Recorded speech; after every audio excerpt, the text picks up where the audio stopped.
we want to just give it a little bit to see if Scrub and Jam show up? Yeah, just hang out and chat for a while. Just hang out and There chat. the echo's back, Tom. Oh, what the fuck, man? Hold on. I think it's if we're both talking at the same time.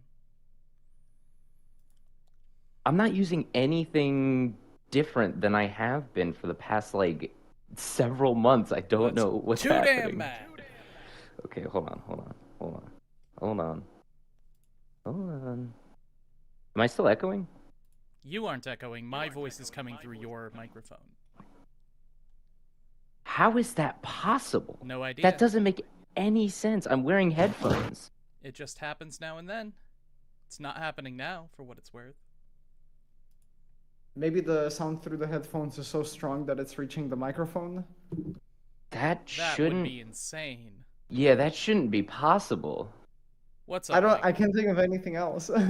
Yeah, that's what I'm like. I don't. Are you sure your headphones are plugged in?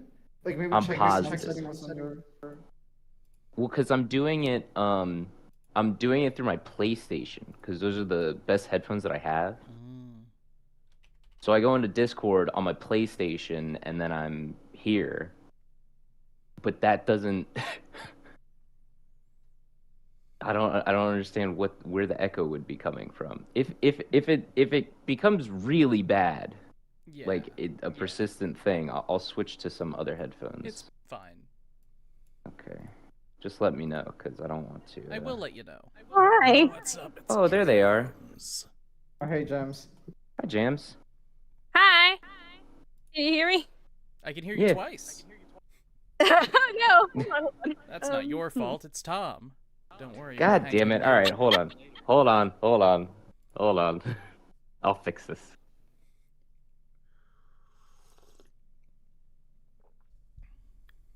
Going to fix it, gang. My favorite part of Anohana is the tech support. So true. That part when Menma is like crying in the main character's room and she's like, if only I could get my phone to stop echoing your voice on Discord, then I could pass on to heaven. Am I echoing still? No. Okay. Hooray! Not Okay, yet. well, Not for now. my headphones, these headphones are not as good as my old ones. They're the ones I were just using, so forgive if I sound like shit. Well, apparently they're better. Well, Twilight in Hell is in chat? What's up? Whoa, in hell? That's crazy. How's it going? Hail yourself. you guys want to hear a really crazy story that just happened to me? I guess so. That just happened? Dude, I was really sad yesterday because I finished Anohana, and I was like, man, I love Anohana. I'm sad it's over again. And then I went to a charity event, this like bowling charity event for Alzheimer's, and they were doing a raffle there. And I spent like $10 on 2 tickets and put in for a Switch 2, and I fucking got it. Whoa! Let's go! Yeah.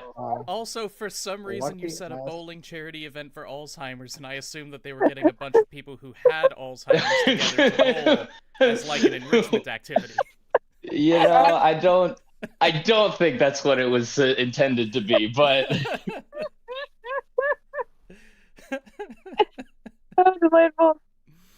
That kind of feels like a book you would read in high school for class. You know what I mean? It does, and that's also not where I thought that story was going at all, because you said, I love Anohana, I'm sorry, I hate that it's over. And then you started talking about Alzheimer's, like, oh, you're going to show you're going to show Anohana to someone with Alzheimer's. No, I was saying I was really sad, but then something really happy happened, and then I stopped feeling sad for like 20 minutes. And then the sadness came back eventually, because all things come back, but Much like Menma. yeah, of course.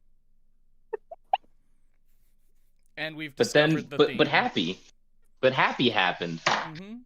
Yeah, that's the theme of Anohana. This too shall pass. but sometimes it'll come back. Like, you can't step in the same river twice, but sometimes there's like a flood or something and the river steps in you. Yeah. The river steps inside of you. Puts its whole foot through your chest.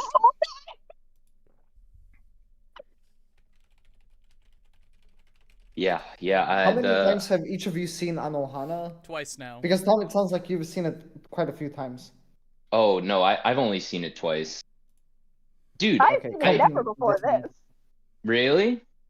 Yeah. So I Oh think, wow, I can't wait. I think Jams is gonna have the best opinion of Anohana out of all of us then. It seems like one of those kinds of shows. Does it not hold up to rewatches? No, honestly, y'all, dude, I was like, man, Anohana's really good. I love Anohana, and I haven't watched it in like, 12 years or something like that. Like, it's been a very long time. And then rewatching it this time, I was like, how the fuck is this show better than I remember it? What the fuck? That's crazy. Yeah. No, I was on Team Tenek this time mostly, where I'm just like, Menma, you could fix all of these problems real easy by just picking up a sponge. Yeah, absolutely. Yeah. Doesn't have to be a sponge, it could be anything. It could be anything. Literally anything. What are you, a child? What are you? Like, what are you, perpetually stuck as an 8-year-old? Like, the best excuse the show can come up with is they're scattered brain. They're canonically too dumb. They're canonically an obvious way of proving that there's a ghost around. Yeah. Yeah. I mean, look, this is not lost on me. Like, this was also a thing when you watch it the first time and you're like, oh yeah, that, I mean, you could just do that. Why don't you just do that? I don't remember. But there's so much else going on that I'm like, who gives a shit? Fucking the characters can be dumb as hell for the entire show. I don't care. Fucking let's get going. I'm gonna lower the rating of Anohana on my Mal. Damn. But just barely, just a little bit. Just a tiny smidge. Just a smidge. That's fair. I get it. Yeah, I don't know if my opinion has changed that much. I think I used to be more infuriated many years ago by how overrated I consider this show to be. Now, I don't think my opinion has improved, but I'm not upset about it, I guess. But I have bigger things to be worried about now. Yeah, true. Yeah. It has a smaller piece of my emotional pie than it did. I still hate Akira, though. Well, okay, reading the Akira manga really made me hate Akira more, so that probably helped. Fascinating. Yeah, I hate like the movie? Oh, okay. Both the movie and the manga. What really ticks me off is people say that like the manga is much better than the movie. That's completely false. The manga is much worse because the movie is at least restricted to 2 hours, and the manga just.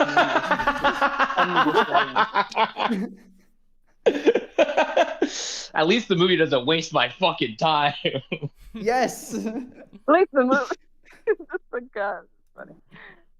No, I have always said Akira is fantastic in the sense that it is a very like technically impressive movie, probably still to date one of the most technically impressive movies ever put in animation, and it is a great achievement and milestone. But the way that the story is handled, you're like, okay, well, there are clearly some things missing. Like, I don't fully understand what's going on, but cool.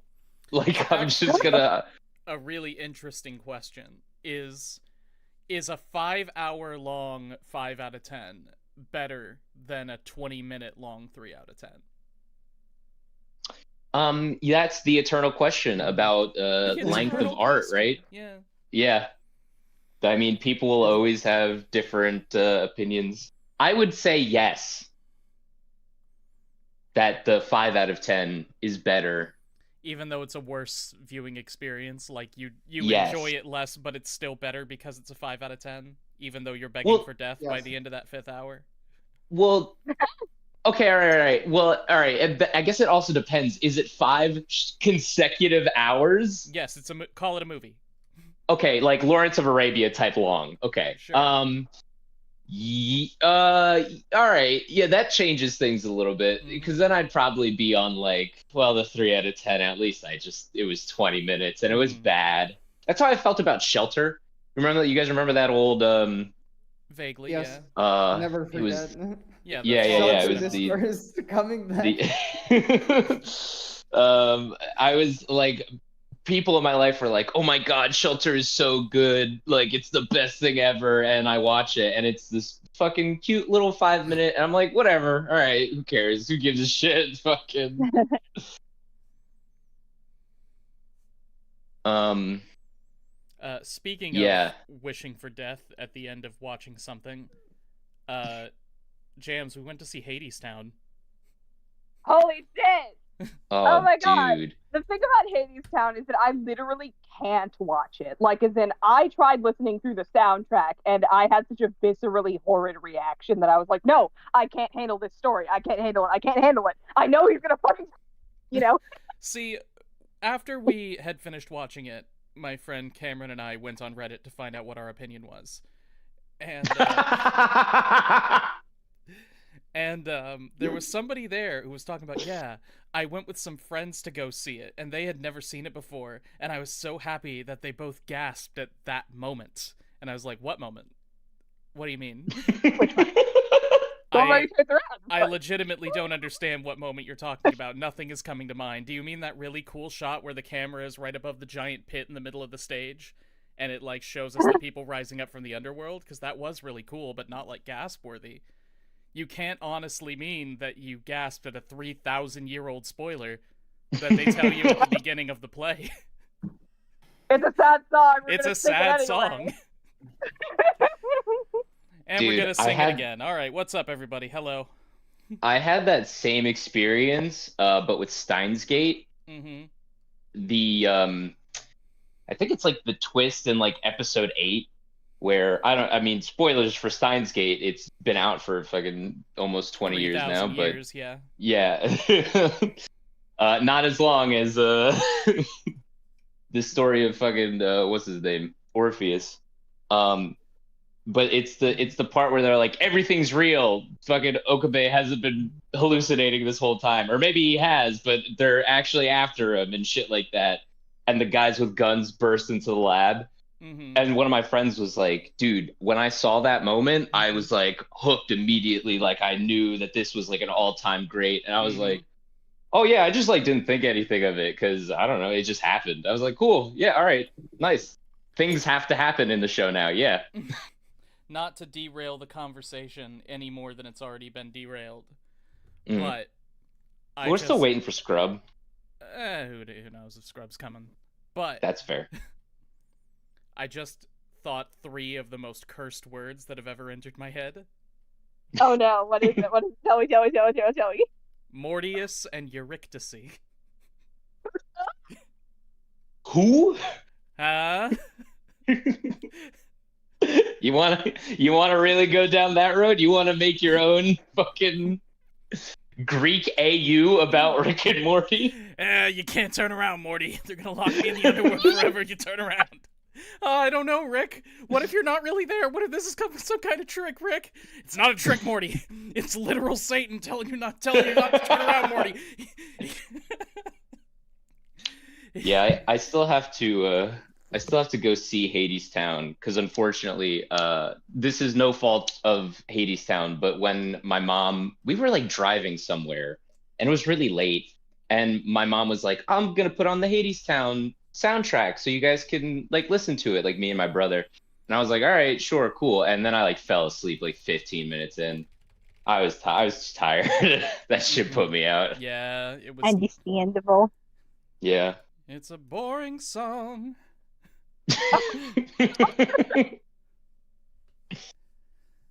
Well, if we want to talk about not boring songs, dude, the opening of Anohana, man. The fucking opening. Oh my god, I'm gonna die. Dude. Yeah, really excellent stuff. It's so summertime, which means it's such a me song. Yeah, the atmosphere of it is like so fucking good. Like, and it never keeps itself like there is like a hint of like melancholy there, I was and there gonna is bring a that up. hint of Yeah. yeah, there is a hint of like because I mean the song specifically is about like I mean the song is called Blue Bookmark, right? Like it's specifically about like revisiting old feelings, right? Mhm. Like keep putting a hold on it and then revisiting things later, right? But it never like musically, it never gets drab. Like Mhm. it never gets too heavy and it always keeps some type of levity with it. And it's so fucking good, man. No, like it's the kind of feeling you get when you walk by your old elementary school and there's a new class of kids playing outside. Like it's not even bittersweet. It's just like, oh, Yeah. Yeah. yeah. Like, damn. Yeah. What was it? Like probably in 20, it had to have been in 2020. So like 6 years ago, I made a top 50, was it? Yeah, it was top 50. I made a top 50 anime openings of the Of the season, 2010s. yeah. Yeah. So like, well, no, not of the season, of the past 10 years. So That I would be a great April Fool's video, though. Top 38 top anime 10. openings of the summer 2028 season. Dude, people would go crazy for that. They'd be like, "Oh yeah, I'm watching everything. These openings are so good." Yeah, all right. But no, I remember In no I particular order. in no particular order. These are the top 38 anime openings. No. Did you private Dude. that video? I can't find it on your channel. Yes, I did. I did private the video only because it was getting it got blocked in few countries, and I was like, I don't feel like dealing with this anymore. So I have it. I have the video. I can watch it whenever. It's just Now we have fucking this. privated. Yeah. Yeah. But I put Anohana at like 30 something. And like me now wants to strangle me from 6 years ago, man. Like this opening's like perfect. It's so fucking good. There's a few mulligans I want to make on that video, but alas. For a second, I thought you were like you said a few mulligans, and I had forgotten that the word mulligan was like a thing that people used to mean redo, and I was just like, Brendan mulligan. Wait, hold on. What? How did you Oh yeah, no. mulligan? He needs no introduction. You know what happens when you knock him down. I don't actually know what happens. I loosely know this man. He gets the fuck back up again. Oh, good for him. I'm glad he's still hanging in there after the divorce. Yeah, but Anohana's opening, man. It's also just like the little touch of the kids standing in front, and then Menma turning into the flower, and then her swinging the flower into the opening. Like, Tom, you so have to let good. me say something. Oh, I'm sorry. Yeah, go ahead. No, I can't say anything anymore. You said all the things I was gonna say. Well, is there anything to say? I think we're just pointing at stuff and saying this I like is good. that. Yeah. Yeah, I like that. I like that. Well, I do. Well, I like it too, you know. All right, well, now you pick something new that you like to talk about then. From the Anohana opening? Or just in general, man. I don't give a shit. Okay. Well, I want to talk about the ending at some point, so yeah. we're done talking about the opening. No, go ahead. Talk about the ending. I didn't really pay attention to the ending, sure. I don't think. Yeah, I mean, I kind of like it. I also hate it. I think, like, it on like the primary surface level, it is a nice song, and I think the visuals are nice, although I don't know why it only shows the girls. But because the girls are singing the song. They are?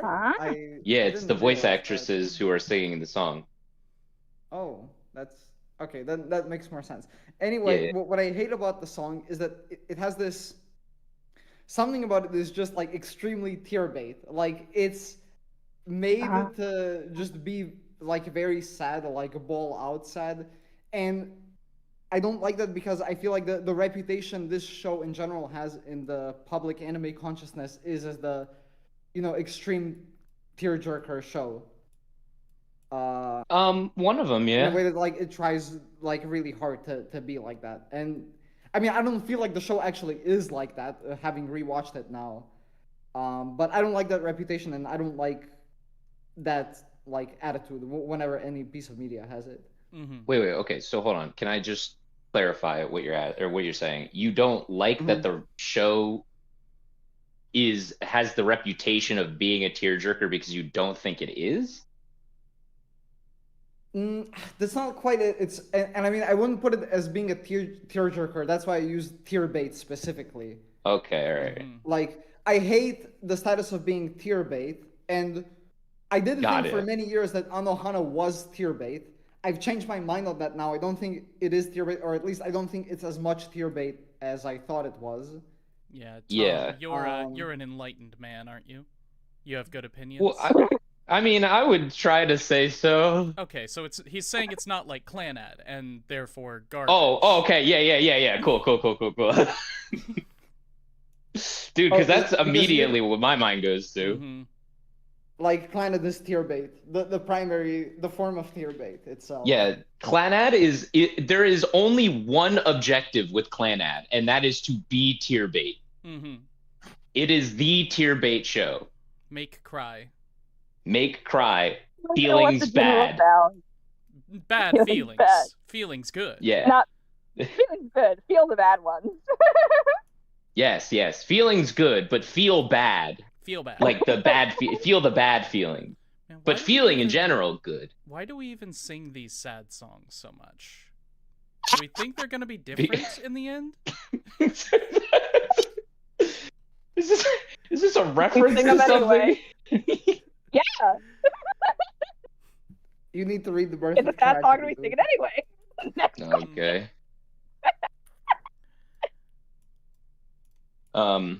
No, but I don't. Yeah, I don't know. I never got the. Well, obviously now Anohana is like a lost relic, and if you showed it to any new anime fan, they'd be like, "This is the best thing I've ever fucking," because they know nothing but slop. No, there's anime coming out. Yeah, there's like some good stuff occasionally. You know, I recently discovered a very funny one called my what is it? My stepmother and stepsisters aren't wicked, which is like so silly and dumb and bad. Like it's like so funny. Isn't I'm more talking about your really good. I have not seen that one, but also people have been shitting on it for the past however many weeks now because it's not. It doesn't fit their ideal idea of depression or something along those lines. I don't know. I haven't seen the show. All right. I've only heard people saying that it's good. I haven't even heard them saying why. Yeah. What was the name of it? Chainsmoker Cat. Chainsmoker Cat. Chainsmoker Cat. You know, the one that goes da da da da da da da. It's a literal like cat girl who just is depressed and smokes a lot, and it's like about her life. You know, I've heard of it. I like that one. Anyway. That's the loose summary. But okay, all right. But when I say not Clanad, Anohana, like people don't think about Anohana anymore. Is like your like most casual anime fan, right? We are not casuals. I'm a professional, like, actually. We are the elite. I'm not even saying we're the elite. We're just not casuals. I'm saying we're probably somewhere in the middle. I think I'm be an amateur. I mean, you know what I mean? If or the spectrum goes from casual to pro, then I am literally a competitive ranked anime fan. Okay, well, all right. Okay, anyway. Enough with the digressions. What did you want to say? Sure. My point is that if you show this show to them, this is like, I don't think anybody is going to walk into the show or walk out of the show rather and be like, oh yeah, this was tear bait. Like it is just explicitly trying to evoke emotion, but not necessarily trying to make you cry. Like it is trying to tell like a very human real story about like grief and processing that, but like it's trying to tell a story, and that story happens to be sad. It's not trying to be yeah. sad. Yes, exactly. Yeah. Ah, Yeah, I agree. We've done it. We've made the distinction. Mm-hmm. Incredible. Unlike Clannad, which is trying to be sad and then making which a story is that trying makes to you be sad. God, Clannad is so ass, man. What the fuck? It still makes me mad. Clan ass. Clan mad. Actually, nothing has made me want to watch Clannad as much as the two of you talking about how bad it is. This is really funny. It's not even funny bad. No, Clannad is just bad. I think there are funny moments, but I've forgotten what they are. The funny thing is that I rated Clannad After Story like a 3 out of 10 or something when I first saw it. But there was like an OVA side story where the main character got with one of the other girls instead of the main girl, who was designed to make us sad that she died. True. And that OVA got like an 8. Really? Yeah, it was just a really good self-contained little story. Nice. I don't know what this OVA is. I'm not Clannad proficient enough to know every single thing. Pilled. Yeah. No, God no. Jesus. I don't know if any of us are. Well, do you want to be? But yeah, I feel like these getting the gang back together stories just have a formula that I'm really susceptible to, which is probably why I liked Anohana so much the first time I watched it. I think that also, I think the older you get, the more distant those feelings become, because it's so melodramatic. I guess so. In a very teenage, immature type of way. Clannad, right? I was talking about Anohana. Yeah. Oh. Like, you can tell these are teenagers because of how big their emotions are. What do you mean? Yes. Have you, as an adult, never dressed up as a dead child and ran into the woods to try to trick your friends into thinking that they're seeing a ghost? Oh my god. And then when someone calls you out on it later, the thing you're embarrassed about is cross-dressing? Unironically based, though, that he puts in that much effort to get them to believe him. To get one over on old Jintan over here. But really, I don't think I ever understood what the point of that was. What was the end goal? Like, if he were to make them believe that they were really seeing Menma, what then? I think that the general idea is that was his way of processing grief, and getting one over on his friends was just a fun tool that'll help us later. Yeah. Yeah. Well, I mean, his whole thing is that he is jealous of Jintan. Yeah, because this ghost of Menma is appearing to him instead of to him. So he's like, fuck you, I'm gonna be the ghost of Menma. That's even better. Yeah. Well, his idea is just to prove that there is another ghost and that he saw it, and that it's just as special and important as the one that you were seeing. Like that's which is like, goddamn, my guy. We get into the metaphor here, and it's like, the grief that I feel can't literally be seen even by me because I'm holding it down inside. But it is still important, and it is still going to affect me in big ways, and it's still going to affect you because I'm going to make it do so. Yeah. But wait, then, I thought that the implication was that he was doing this for like a while, for like before the show even starts. I also thought that was the implication. Starts this. What? I also thought that was the implication. Yeah. Yeah, I think that is the implication. But then I think the implication is that he was still, even all these years later, so hung up on Menma that he went out and bought clothes and accessories like hers used to be, so he could keep them in his closet and like think about her and reminisce on her. Maybe he was still like dressing up as her in secret, but we don't know that. We don't know. Yeah, but I think the implication is that Suruko, like, she points it out, like, he's been taking me out shopping with him so he can buy things for his fake girlfriend, and this has apparently been going on for a while. Also, what a baller move on her part. Yeah, I've been going You know shopping what? with him to buy clothes for his fake girlfriend for months now.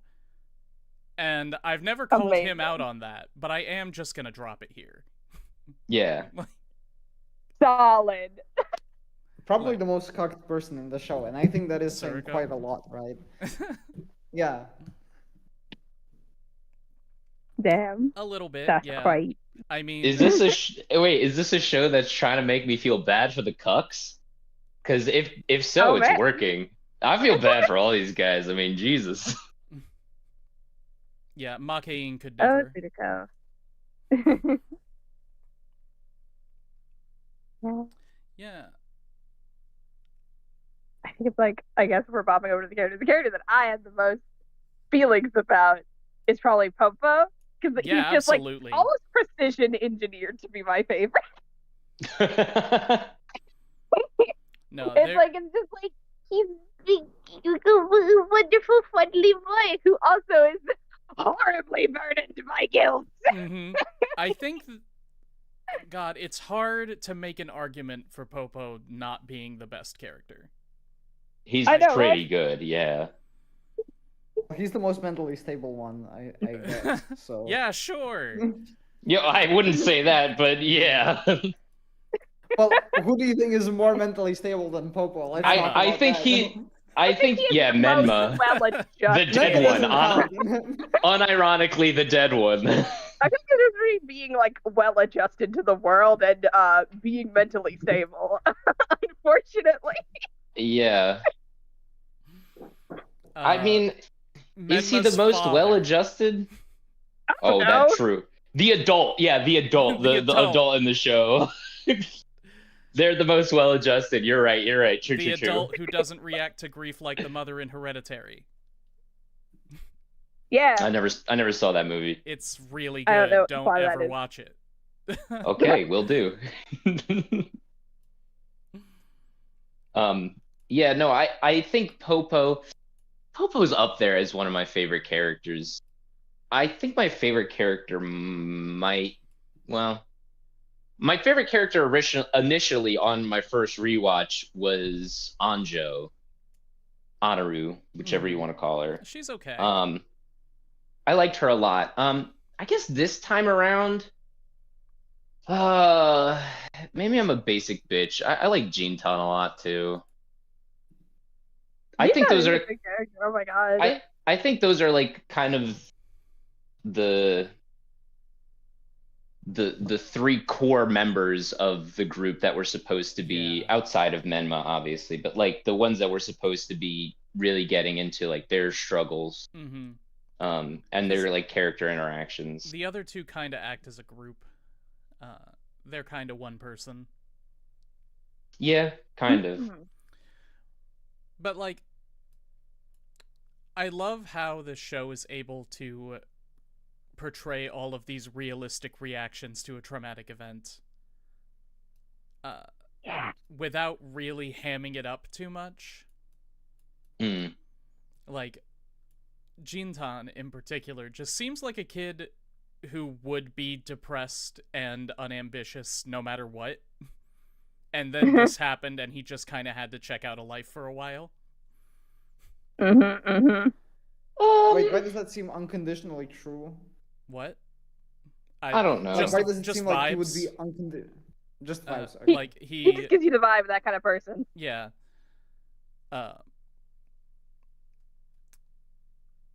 Yeah, and then you have Popo, who takes more of an escapist bent toward everything, really delves into love and life and having these big experiences, while probably having it worst of anyone in the group.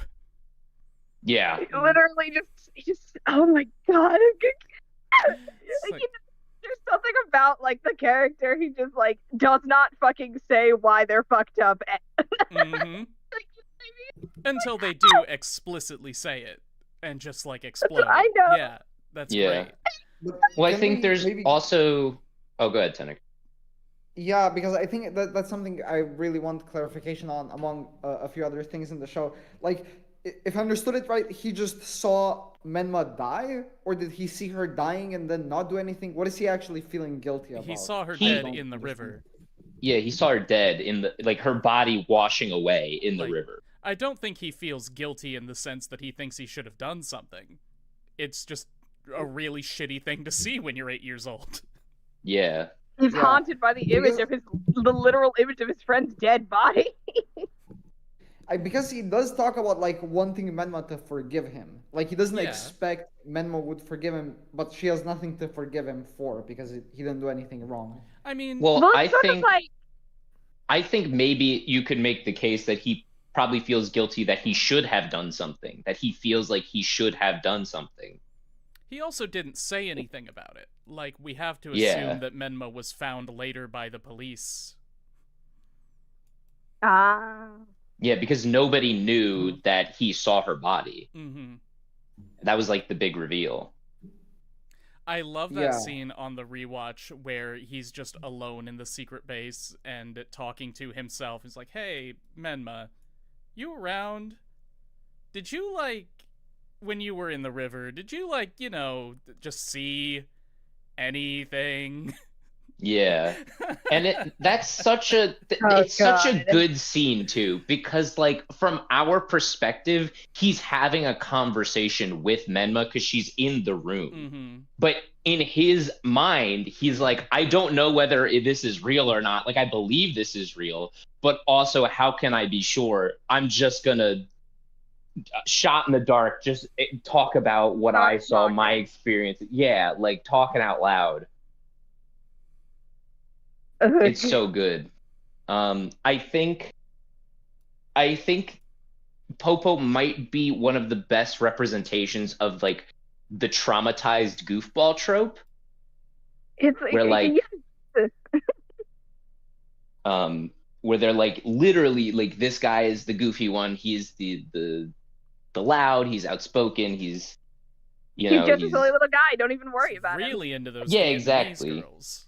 He's really into the Vietnamese girls. But yet he has by far and away the worst like past. The worst Like he has the worst problem, yeah, of all of them. And he's like, I don't know how to handle it, so I'm gonna go like from my childhood experiences, I'm gonna go. Well, also just have a lot of adult experiences. Like I think he's trying to grow up faster than everybody else by going and traveling the world. That's a good point. Like, if I can just figure out a way to like be bigger than the feeling, then I can survive this. Which is yeah, fun kind of, because he is the goofball of the group and the least serious and the least responsible, but he is also group dad. He is also yeah. He's the one who does the cooking. He's the one who has the house. Yeah. Yeah, also, that's a good literally, point. like, there's like apparently in the like there's like a I don't remember what the fuck it's called. Like there's this 10 years later thing that got made for Anohana. And yeah. And he's the only one with a wife and kids. Very funny. That makes sense. Wait, who would want any of these other people? What is the 10 years later thing? I have no idea. There's an OVA or a movie or something.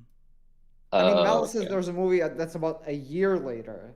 I don't know if there's anything. I don't know what the shtick is, but oh, it's a stage event. It was like a live thing. Oh, I've never heard of this. According I to just the saw 10 the years OVA. later stage event, he is the only member of the Super Peace Busters to be married and have children of his own. I see. Japan moment, yeah, true. He probably got one of those Vietnamese girls. Honestly, he was really stuck on them. I'm gonna put in a legitimate bet and say she's American. I American. I'm gonna bet $2 to myself, and then I'm gonna put in a counter bet of $2 that she's not American. So you break even. I'm gonna bet on that. I'm gonna bet that she's not. Yeah, out of all the places that it could be, shit, why not? Why not it be America? Funny. America, the perfect place to find love. For a traumatized child, yeah. For a traumatized non-white man, yeah, you're gonna have a great time finding love in the U.S. True. True. True. No, but I think like when we get down to like I don't know, Popo being like the dad of the group, I never really thought of the character dynamics like that, which is funny to me because I do with a lot of other stuff. So I don't know what, because you said dad, and I was like, huh, yeah, I can see it, I guess. But like most of the time, I'm always like, oh hell yeah, like absolutely. And I think maybe the disconnect, why I didn't immediately click in my head, is probably just because, like I said before, like they're so fucking juvenile. Mm-hmm. Like everything about the show really hammers home how just like these are still kids and they are really struggling to grow up because of what happened. Yeah. I'm glad you brought that up because I think it is one of my issues with the show. Not necessarily in like the behavior and the melodramatic character of it, but I think more so in like the romantic connection. Like the romantic connections they formed when they were like 10, they still keep 5 years later, even though they have not been hanging out. Listen, I as cannot that's believe someone totally that would weird. Who actually would do happen in that? real life. Yeah, I'm gonna yeah, I'm not outing myself at all. I didn't get anything all of you were saying now. sorry, I think all of us were just differently trying to refute the statement of like, yeah, who would ever? Yeah, I think I don't know. I mean, technically, that might be a unique experience for us, or maybe that's a experience that more people have than you realize. Maybe who knows? But Like, you mean I keeping think your Either crush? you are stuck in a room with 3 people who have very unique experiences. Yeah, I Maybe. was having this conversation while we were playing D&D yesterday with our neurotypical friend who also happens to be a therapist. And she was saying like she was talking about how people who are not neurodivergent think about like this thing and this thing and this thing that we were talking about, and everyone was like, it really sounds like you're the one who thinks weird, because you're stuck here in this room with 8 people who are like, that's baffling. I can't imagine. Yeah. And you're over Yeah, here. I mean, There's one person in this room who's like, no, it's actually normal to be able to have one opinion of someone in one situation and a different opinion in a different situation. Like, no, it is not. What are you on about, yeah. doctor? Okay, I mean, I get that like that maybe personal experience can vary, but I think what made it hard for me to believe and buy into is not even just the fact that there was this age gap. Like, I mean, yeah, this gap of how many years have passed and the fact that they were children, but also the fact that like the specific friendship that they had as children seems very superficial, to be entirely honest. That's also like why I could never be very emotionally invested into this show. It seems like very generic kids playing. There's nothing special about their relationship, really. Sure. No, I mean they're kids. Yeah, they're kids playing Yeah. Milkemon. Milkemon. I don't than think that? I don't think the show is trying to be like they're special at all. I think the show is trying to say, hey, this was a normal group of kids who did normal stuff and hung out with each other because they were friends. And sure, there were like group dynamics, as there always is in any group of any people, right? And because one really shit thing happened, it broke apart their group. And now, as they're coming back together because of that shit thing resurfacing, all of those emotions that they never resolved are now coming back because they never got over them initially. Yeah, but to be clear and keep focus, I don't have the issue with the mundanity of it. That's fine. I have the issue with the idea that you could stay attached, you could keep a romantic attachment that's this mundane and superficial, because it's romantic attachment that 10-year-olds have, and keep it for 5 years. Well, let's. 5 years is nothing for romantic attachment. What are you talking about? Well, let's 5 years also is hold quite a on. long time, I think. I don't know. Maybe that's the sense in which I I'm the think divergent one here. I think for kids it's a long time. It's a long time, but Exactly. also it's different. Yeah, it's different. Because romantic attachment for a kid is much more about your idea of someone than it is about that person, typically. And that's something that isn't going to change very much as long as you keep seeing them every single day and they're part of this very limited social group of people that you are able to interact with. And also one of Yeah. them is dead. And one of them is dead. Like, And one of them is dead. as long as you keep killing their rivals. God. We just turned it into Takapi's original sin. No! But Anohana, but we find out in episode 8 it's Takapi's original sin. Oh, hey man, that's a ruined show for me right there. As Fuck. it should be. As it should be. But let's actually like break it down though, right? Because the idea of like these characters having romantic interest in each other, like Suruko and what the fuck is the guy's name? I'm blanking on Gojo. it. Yukiatsu? Yukiatsu. Monkeyatsu. Yeah. Yukiatsu, right? They were always together, right? So she never stopped being in love with him. Like she was always in love with him. She stayed next to him because she was in love with him the whole entire time. Sure. Right? Yeah, that is more believable. Anjo and Jintan, right? One-sided affection, but there's a whole thing where like Anaru is like grappling with that as those feelings are resurfacing, right? Because she's like, I'm seeing him again. I thought he was different, but he's not. He's still the same guy that I knew. He's just a little fucked up now. And I never moved past those feelings. The love resurfaced rather than being there for the whole 5-year period. Yes. Like being around him again brought those emotions out again, right? Because towards the start of the show, even though she still cared about him, she was like, I don't want to really associate with him because he's different. Or like she thinks he changed. Like episode 1 or 2? Yeah, essentially. Because she comes to drop his like summer homework off for him. Yeah, it's like summer homework, and she did it last minute because she didn't want to see him, and then by the time it was too late, or by the time like summer was about to be over, she's like, here you go. Mood. This is last minute because I didn't want to deal with you. Yeah.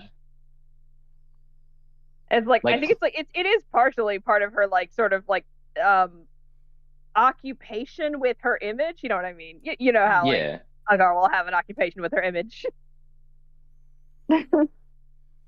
That's so interesting. Yeah. Like, where it's like I don't want people to know that I'm close with the Hikikomori. Wait, but then so we're saying the love resurfaced, but I don't know why maybe that's what I'm having a hard time buying into, because I would imagine that Anaru's love just like completely died out. But I think it's a thing where probably, and I don't know, maybe there's not clear hard evidence of what I'm talking about right now, but to me it seemed like she kind of says it. She thought she was going to get closer to Jintan after Menma died, and that didn't happen. He kind of just shut down because the girl he was in love with died. And then she was like, well, okay, I'm here. They drifted apart. She probably stopped thinking about it. She probably wasn't like constantly thinking about him the whole time.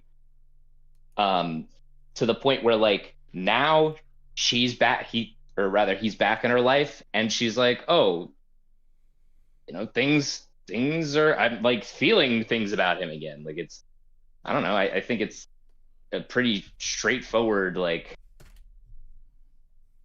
I don't know. She just fell in love with him again because of. I mean, I guess my because best he like guess is he because of like his got the pieces personality. of himself back. Like some pieces of himself kind of died with Menma, and then like she sees him getting those pieces back, and she's like, "Oh no, I'm still in love with you, aren't I?" Yeah, I think that's a good way of putting it. Because like the whole Yeah. show is about resurfaced feeling. Like feelings that never got put away, they never got resolved, they never got dealt with, coming back from however many years ago. From right? the dead. Yeah, from the dead, right? Exactly. It's a metaphor. It's a metaphor. It's a metaphor. So when we talk about that, yeah, like, and the show talks about like constantly, and all the characters are like, you've changed, or you haven't changed, or I thought you changed, or you know, some variation of that line ad nauseum for the entire show. So for her to think, oh, he's shut down because Menma's gone, and then for her to, you know, get back into his life and to see him like spring back alive again, she's like, oh, I remember why I was in love with this guy. Well, that's really funny. Speaking of, it's a metaphor. I don't know why I never thought to do this before, but I looked up what the flower is. Oh, God. Yeah. It's a forget-me-not. Yeah. Oh my God, no! I think I knew that, and I forgot. It's a metaphor. Don't do that. I think I did know that, Tom. And I forgot. That is. I forgot. And now those memories are resurfacing. Mm-hmm. Yeah, but the memories that resurfaced, I'm like, whoa, this is awesome. Yeah, that.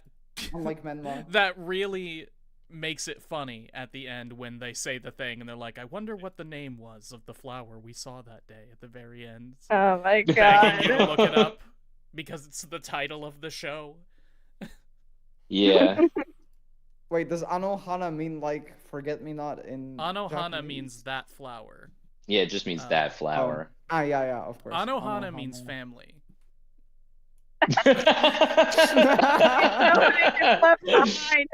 And, yo, where's my Lilo and Stitch crossover?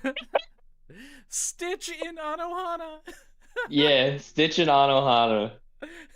Terrible, I love it.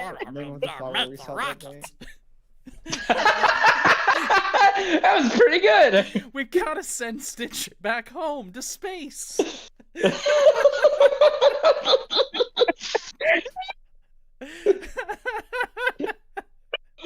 Or else he's gonna rip up the rest of my textbooks. We gotta build a rocket. Anohana, but Menma is threatened. Okay, and to get back on track, because Yeah, I don't think I'm fully Oh, done right. with this topic of love. So, would your explanation as to why Yukiatsu and Jintan both stay attached to Menma just because they have this traumatic fixation on her, so she stays in their mind where she might normally fade out of it and they would fall out of love? Yep. Well, I mean, we don't know that. Don't know about that, yeah. But basically, yeah.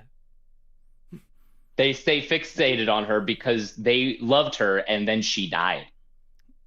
So now anything you care about could go away at any moment. So true.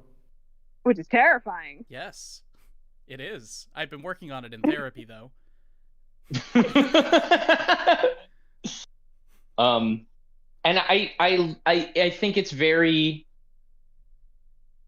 I think it's very cool how the different paths that they take, because you would expect, at least, I don't know, I would expect a character like Jintan to take the exact opposite route. Like, they are polar opposites of each other. One is a super neat recluse who plays games all day, doesn't go to school, doesn't want to do anything. And the other one is like this super popular, Chad, for lack of a better word. Sigma, he's just, super popular Sigma at school.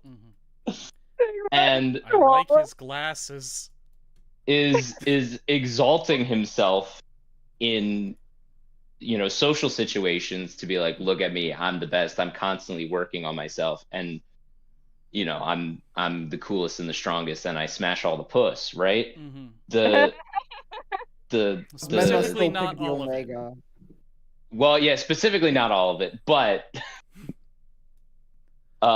the the but them being so different from when they were kids, right? That's Mm-hmm. something like that's something you would see a leader do, like the stereotypical idea of a leader of the super peace busters, Mm-hmm. right? That's something he would do as an adult. That's what fucking Jintan should have grown up to be. Mm-hmm. And yet here he is wallowing in fucking self-pity and loathing. Yeah, this fixation on Jintan being the leader of the group that Yamazaki has, Yeah, is really interesting It's because so like interesting. it vaguely relates to the Menma stuff, but it feels like it's just a deeper personal hang-up of his. yeah, Because I think the implication is that he's always felt sort of second place, and his Yeah. crush on Menma just intensified that, which is why he pressures He's always been the girl. Luigi to Jintan's Mario. Yeah. Which is fun because when Menma learns about other ghosts, she's like, I wonder if it's Menmuigi. I didn't even think of that. I didn't. If we're bringing even in his own fantasy, he doesn't get Men Mario.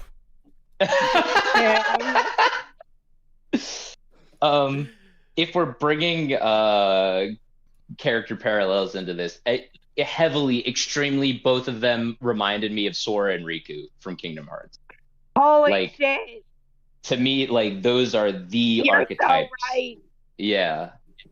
So we've been talking about the romance thing for a while, and it's like, so, how do I explain? Straight up, my primary thought process when seeing these fuckers interact is, you should just be in a polycule, you morons. Every so time. Stupid, I know, but like, Be in a polycule with a dead girl? I don't think. It's current year. I mean, if I was reading Anohana, like, if I had been like told, like, if I was like told by like an editor, like, hey, we have a vague skeleton for this story, we need you to write it, I would say, I will write this if I get to make them a polycule by the end of it. And they're just like, I mean, I guess. The logistics of it, man. I just think it would be. But yeah, dude, I think the character parallels that this show puts up really strong in this one. Mm-hmm. Mm-hmm. Almost too strong, I think. Because it does come across from time to time as like, I am giving this character this personality trait because he's the foil of this other character and he should have it. Hand of the author thing. Yeah, it does. It makes. What other examples of this can you think of? Again, aside from Jinpan. Give me a second. But there's the two girls for one, with the redheaded girl being much more socially outgoing and concerned about other people's opinions of her, whereas the other girl is very aggressively not concerned about any of that kind of thing, like calling popular girls bitches to their face. Like, true, based. Okay, does Popo have a foil? Popo is interesting. Yeah, he's Popo like the outlier. He's the odd man out. But it's like, am I just not thinking? He's also the only character who's not in love with anyone. True. Well, I don't necessarily know if that matters. Hang on. It is well, that interesting does matter. to point out, though. Yeah. Well, I mean, to some extent, because they're all in love with each other. But like, I mean, when I when I say that, I mean like. My polycule propaganda is working. Like, Tsuruko and Anaru being foils to each other, like just because Tsuruko is in love with fucking what's his face, it does not necessarily mean that is like intrinsic to the parallel. it just furthers the idea of their like dynamic that what's his face asked her out instead of Suruko. Yeah. Yeah, I don't But think it I don't. matters. It's just an Yeah. interesting little thing to keep in mind. Sure. Yeah. Because if he did have a foil, it would have to be Menma. And like that Yeah. would be crazy, Yeah, right? exactly. That's not what's It's like going on here, right? He's the one who lived through that shit. Like it's so interesting. It's like he saw her. Like he's the one who saw her dead body. He's the one who like it's like this idea that like it's hard to explain. Oh my god, I want to put the pieces together so bad. Guys, I want to. Well, I think they he's are the most foils. joyful and full of life, and Menma is the most literally dead. Well, I think there's more to that actually. I think they might be foils in the sense that Popo's whole thing was that he was trying to escape what happened, right? He was trying to escape the trauma, but Menma is like, no, I'm dead. Like I've accepted everything. So it's the denial and acceptance, right? Well, and then also I'm thinking about how like he Eros and lives in the Thanatos. fucking clubhouse. Sure. Like running from the grief or running from the tragedy as opposed to, hey, I need to go to heaven. I need to accept. I need to run towards the tragedy. Sure. Yeah. I need to finalize it. Swim toward the tragedy more like. Swim. Oh my god. Yeah, I think there's I think you could draw parallels to that. Not as heavily, and the show does not make it as big of a deal as the other characters. There's parallel to something that I would make in my high school English class just to fill the box, I think. Because I'm like, I don't want to be obvious. You know what I mean? Meanwhile, you're the only one in class who does that, and the teacher's just sitting here like, why did nobody point out that Menma's dead? It's like, I don't fucking care if she's dead. Like, I thought that was like the the obvious plot one. or whatever. That was the obvious one. Yeah, Menma is a foil to all the other characters because characters. she is dead and they are alive. Menma is foil to Menma's mom. Menma is foil to Menma mom. Yeah, that's also a thing that doesn't really get talked about is how Jintan feels about like the death of his mom. Like he's much more hung up on Menma than his mom. I think it's sort of like because he sort of like for like enough of his memory that like so much of his memory was consumed by the fact like, yeah, my mom is unwell and et cetera, et cetera. It's like it's almost like he had time to accept that his mom wasn't going to be in his life, at least not to the degree that a mom usually is. Like he had time to accept that like at a very early age for a while. But with Menma, it just happened. Yep. At him. Yeah, that's... And what the fuck do you do? That's one of the bigger tragic elements about Menma's death, is that we already had this character who was going through a Your Lie in April situation. It's the same dynamic as Your Lie in April, isn't it, actually? Between between the kid and his mom. So remind me of the main character's name. Jintan. Jintan? Yeah. Yeah. Jintan Jintan. Jintan yeah. had all of this time during his childhood to become acquainted with the idea of grief, and he spent the effort to start separating himself from his mom, like preemptively preparing for the idea of loss. And he doesn't talk about his mom much in the show, which to me says it worked, except that there was an entirely different unforeseen circumstance that wrecked him completely. And I think it's partially because he thought he was ready. Yeah. That's a good. But it turns out. Wait, you mean? Turns out this stuff doesn't happen the way you think it's going to. you're saying that he was emotionally prepared for his mother's death, but not for Menma's, and that's why Menma's death hurt even more? Yeah. Because Yeah. he had spent all this time preparing to lose someone who's important to him, and then he lost someone who was important to him, and he was like, wait, not like that. Yeah. Oh, baby boy. I think it's also, this is only partially to the idea, but I think it's very cool the way that they juxtapose him with his dad, right? Somebody who really just like sits with the death of his wife and plays it pretty straight. Like he seems relatively normal, like he seems well adjusted, he's got, his life situated, he's taking care of his kid. Yeah. And you juxtapose that with fucking his son, Jintan, who that's why they play up the idea, of like, oh, I love you like you would love a wife.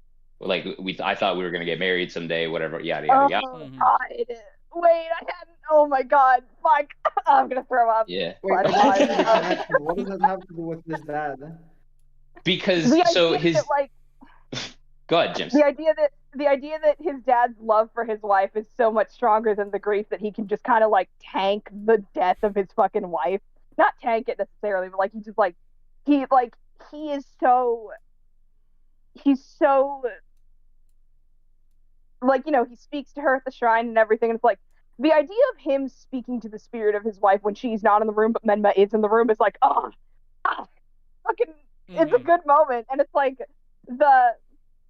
it's this idea that like I love you like in a way where I want to be your wife, or I love you in the way where I want to marry you. And it's like the idea of like this happening like while also you just see his dad being like, yeah, I loved my wife and I talk to her sometimes still, because of course you do. Of course you talk to the people you loved who are dead, because what else would you do with yourself? It's just like do you know what I mean? Yeah.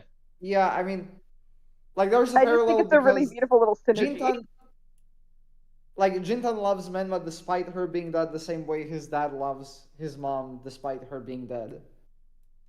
Not exactly. Yeah. The same I mean, way. it is exactly the same difference. way.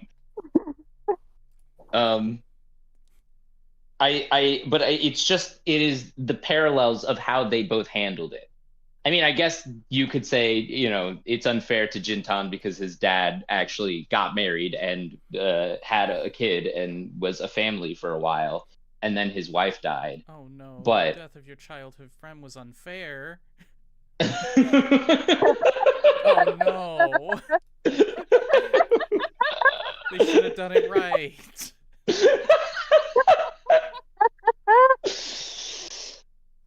That just reminds me of there's this clip from Daredevil going around on Twitter, and he's talking to the Punisher, and he's tied up and he's just badgering him, and he's like, oh, let me guess, somebody you love died, right? Well, boo-hoo, man, get over it, buddy. Like, oh my God. This is the Daredevil MCU, we've all been Punisher? there. Yeah. You said what, James? You said Daredevil saying that to the Punisher? Yeah. Yeah. Yeah.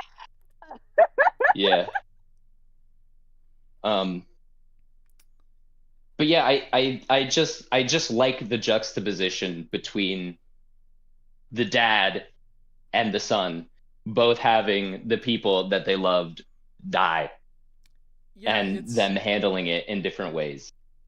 Well, also, yeah. Jintan's dad is an adult and was an adult yes. when his wife died. Yes, yeah, so absolutely. That's part that of helps. It. Like, yeah. when you're an adult and you don't have emotions anymore, it's easier to deal with that. Jintan loves it. Wait, hold on. Especially if you're not a gamer. Sorry, quick tangent. I know everybody shits on this movie, but that's an actual theme that Inside Out 2 talked about, where as you grow up, you just get less happy. I Wait. I literally deliberately did not watch that film because I was kind of just against it on principle. But like, wait, that's worse. Yeah. Hey, I actually think they do it pretty okay. I don't remember that being the message, but I don't think that was the full message of It's the just a movie. I little think that was plot just element. yeah, I think that was just part of it. And that's just like yeah, things then I just guess that's why. change. It was a And thing the cop said. yeah, you kind of just like you become a little more cynical. That just happens with age. Anyway, yeah, in Anohana, the dad is an adult, so He reminds me a lot of Subaru's dad from ReZero. Oh shit. I never got far enough in ReZero to know that character. I'm nearly done with the second season now. Oh, okay. But yeah, Subaru's dad is just this very supportive... You're like 5 years late. Yeah, and I still don't care for it much. Damn. That's why I stopped watching it. Yeah, but I have friends who are really into it now, so it's like, yeah, I thought I'm not you loved watching anything season one. else. I liked it well enough. We'll go back to that, and it's okay. But yeah, Subaru's dad in ReZero is this really aggressively supportive calisthenics enthusiast. Who hence the tracksuit. Yeah, who's basically just like, you know, son, I know that you're capable, and whatever you choose to do in your life, I'm gonna support you through that. You're going through a rough time right now, but your mom and I are always here for you. And it's like, what the fuck do you do with that? Yeah. And Subaru's like, well, fucking stop. I don't deserve it.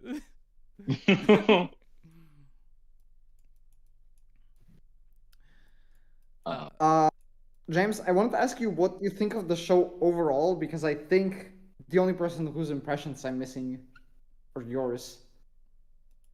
My impression of the show is essentially... Yeah, me too.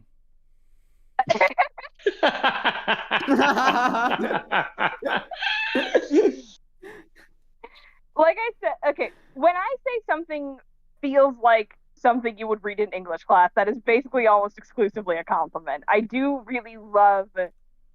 There's something very... What's the phrase I'm looking for? Literary? Well considered about this show. Like, it's like there's something about like the amount of thinking that went into it that is very satisfying to me. And I think the thing that is tripping me up, the word, I don't know, but it's like, it's sort of, I'm used to interacting with things in this way of like how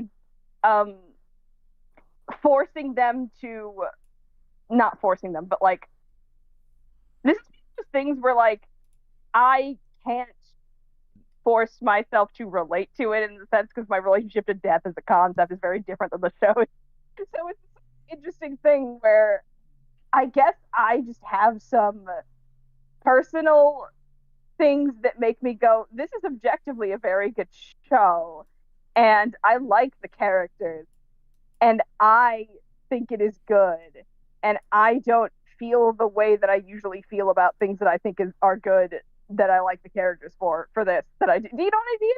So it's weird to talk about. Like, is it like you can't relate to their grief? No, because my relationship to death is fundamentally different. It's like wait, Jam's about to drop some lore about death being their stepdad. No, I'm wrong.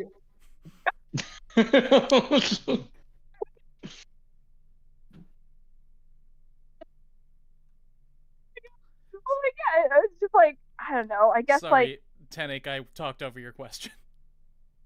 Yeah. Yeah, so I mean, my question was just, do you mean no in the sense of you can't relate to their grief, or no, I'm wrong, you can relate to their grief? I cannot relate to the grieving experience they're going through. Because, like, to me, I'm over here like, yeah, okay, that was a death. Next question? Which sounds mean. No, I get it. Yeah, I get it as well. Yeah. I've never really felt grief for anyone, so... I can't like maybe that's why I not really touched by this show like very personally, even if I can like admit that it's I suppose good in some ways. No, it's like I think it was Seneca. It's like, I forget which of the philosophers it was, but I'm pretty sure it was Seneca who was talking about the nature of attachment. And he said, like, yeah, I have a vase that I really like in my house. And if that vase were to break, I would be like, yeah, it's a vase. It's in the nature of vases to break. They're very fragile things. And I have people that I really like. And if those people were to break, I would be like, yeah, it's a person. People break. Yeah, that sounds like something a Roman Stoic would say. Mm-hmm. So I think it might be Seneca or Epictetus. Mm-hmm. yeah, I couldn't remember if it was Seneca or one of the later Cynics. Yeah. So I guess to properly articulate, what I mean is that my emotions are not proportional to the quality that I believe this has. You know? Mm-hmm. Yeah. Yeah, I think I feel the same way. Well, that's just being an adult and not having emotions anymore.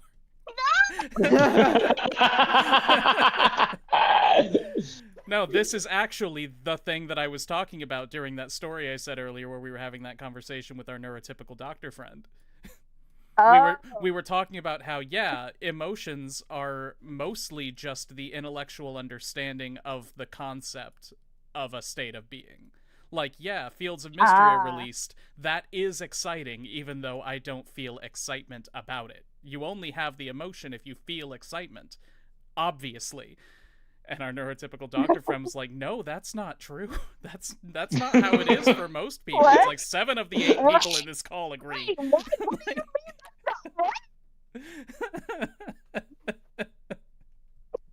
mean? Wait, okay, so what did they think then? They were like, they didn't draw a distinction between the intellectual understanding of an emotion and the emotion itself. Like, they understood what we were talking about. They understood what we were talking about because, I mean, they're a therapist. Yeah.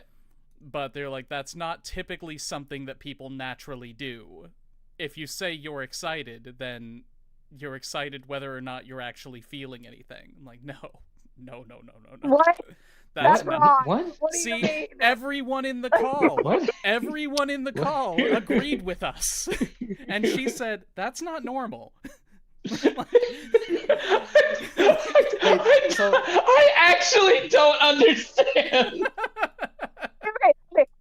I understand the statement that's being made. The idea is that, like, the understanding of what the situation is fundamentally informs your reaction to it, regardless of if you are feeling something like physiologically in such a way where it like kind of overcomes you a little bit. That's the idea, is that like the fact that you understand it at all is the part that is part of the emotional reaction. She says, and it's like it's not wrong to say I'm excited about Fields of Mystery releasing, even if you don't feel the emotion of excitement. And I'm like, what the fuck are you talking about? I would say, well, I mean, yeah, I guess so. Well, it's not wrong. Yeah, nothing is wrong. Not incorrect, I should say. To lie. Okay. Yeah, but to apply this in this specific case, like, you're saying that a neurotypical person could not have a stance like James does because the fact that they would not feel grief or the fact that they could not relate to the characters in Anohana would make them not care for the quality of the show or be able to perceive it or acknowledge it. I guess, like our friend was saying that there's no substantial difference between the understanding of an emotion and the emotion. Like, when it comes to how people typically see it, not in reality. Like, typically if somebody understands that something is exciting or sad, they will just say, I am excited or I am sad, whether they're feeling the emotion or not. And all of us were like, no, that means they are not feeling, that means they don't have the emotion. Well, not that they don't have the emotion, but they're not feeling the emotion. Right. The emotion is the feeling of the emotion. And the neurotypical friend said, no, that's not how most people see it. No. Yeah. The emotion is It's like baffling. Mm-hmm.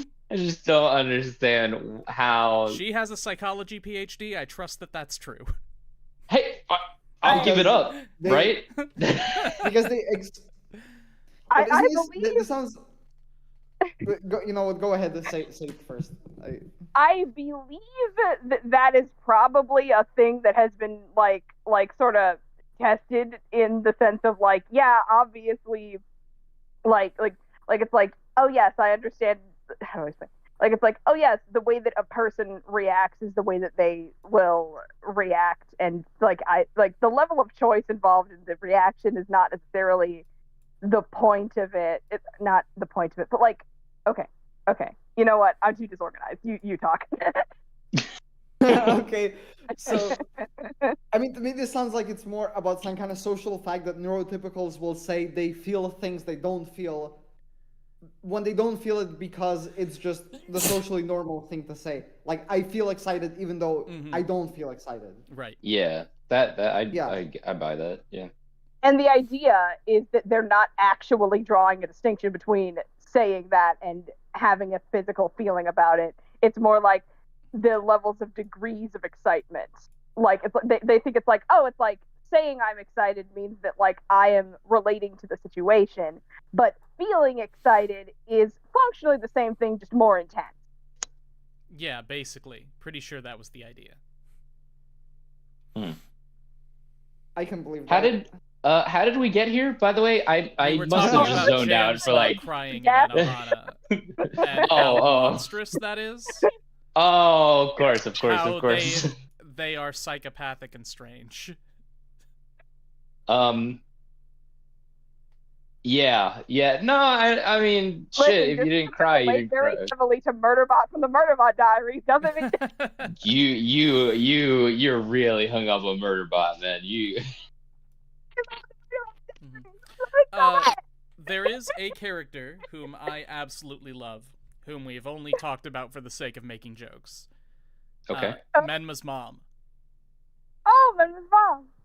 Have we even brought up Menma's mom? We have, just for the sake of making jokes about her. Darn kid. I don't even remember that, but okay. Who I didn't realize she was so young to still be feeling something so strongly. But that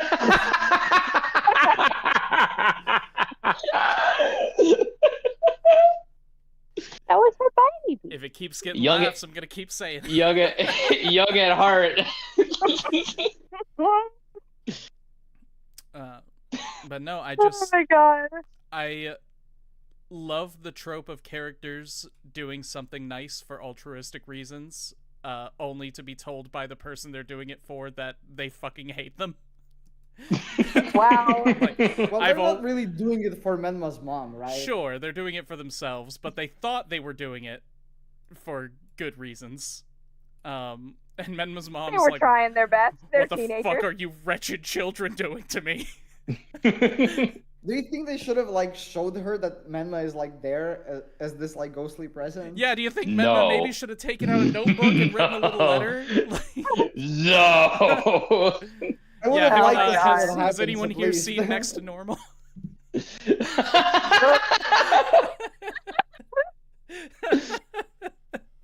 Oh man.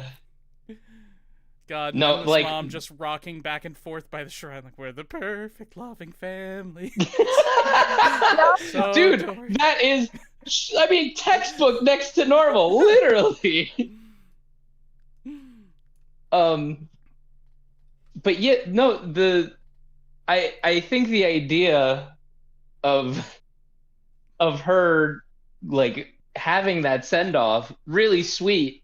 If they showed any evidence at all, like being like, oh yeah, your daughter is actually like a ghost and banging around, dude, I much funnier show, honestly. But like, yeah, I don't think for anyone's mental stability it's a good idea. No. Menma being able to interact with the physical world was a mistake. Yeah. But then I also like, it's so crucial for the show that they actually eventually do believe Jintan. So like, I don't know how you rewrite it in a way where You write it to where Maybe they don't. It's not that they believe him; it's that they don't care. Like they have reunited with this friend of theirs who is seeing a ghost or having a delusion or lying to get their attention or something, but they don't care because they have started to care for him again. And they want to help him through whatever's going on. And whether this Menma ghost is real or not, they have a reason to all get back together and do something nice and heal their trauma. I think, well, if they're all coming together because they're his friend and they want to heal him, I think that is a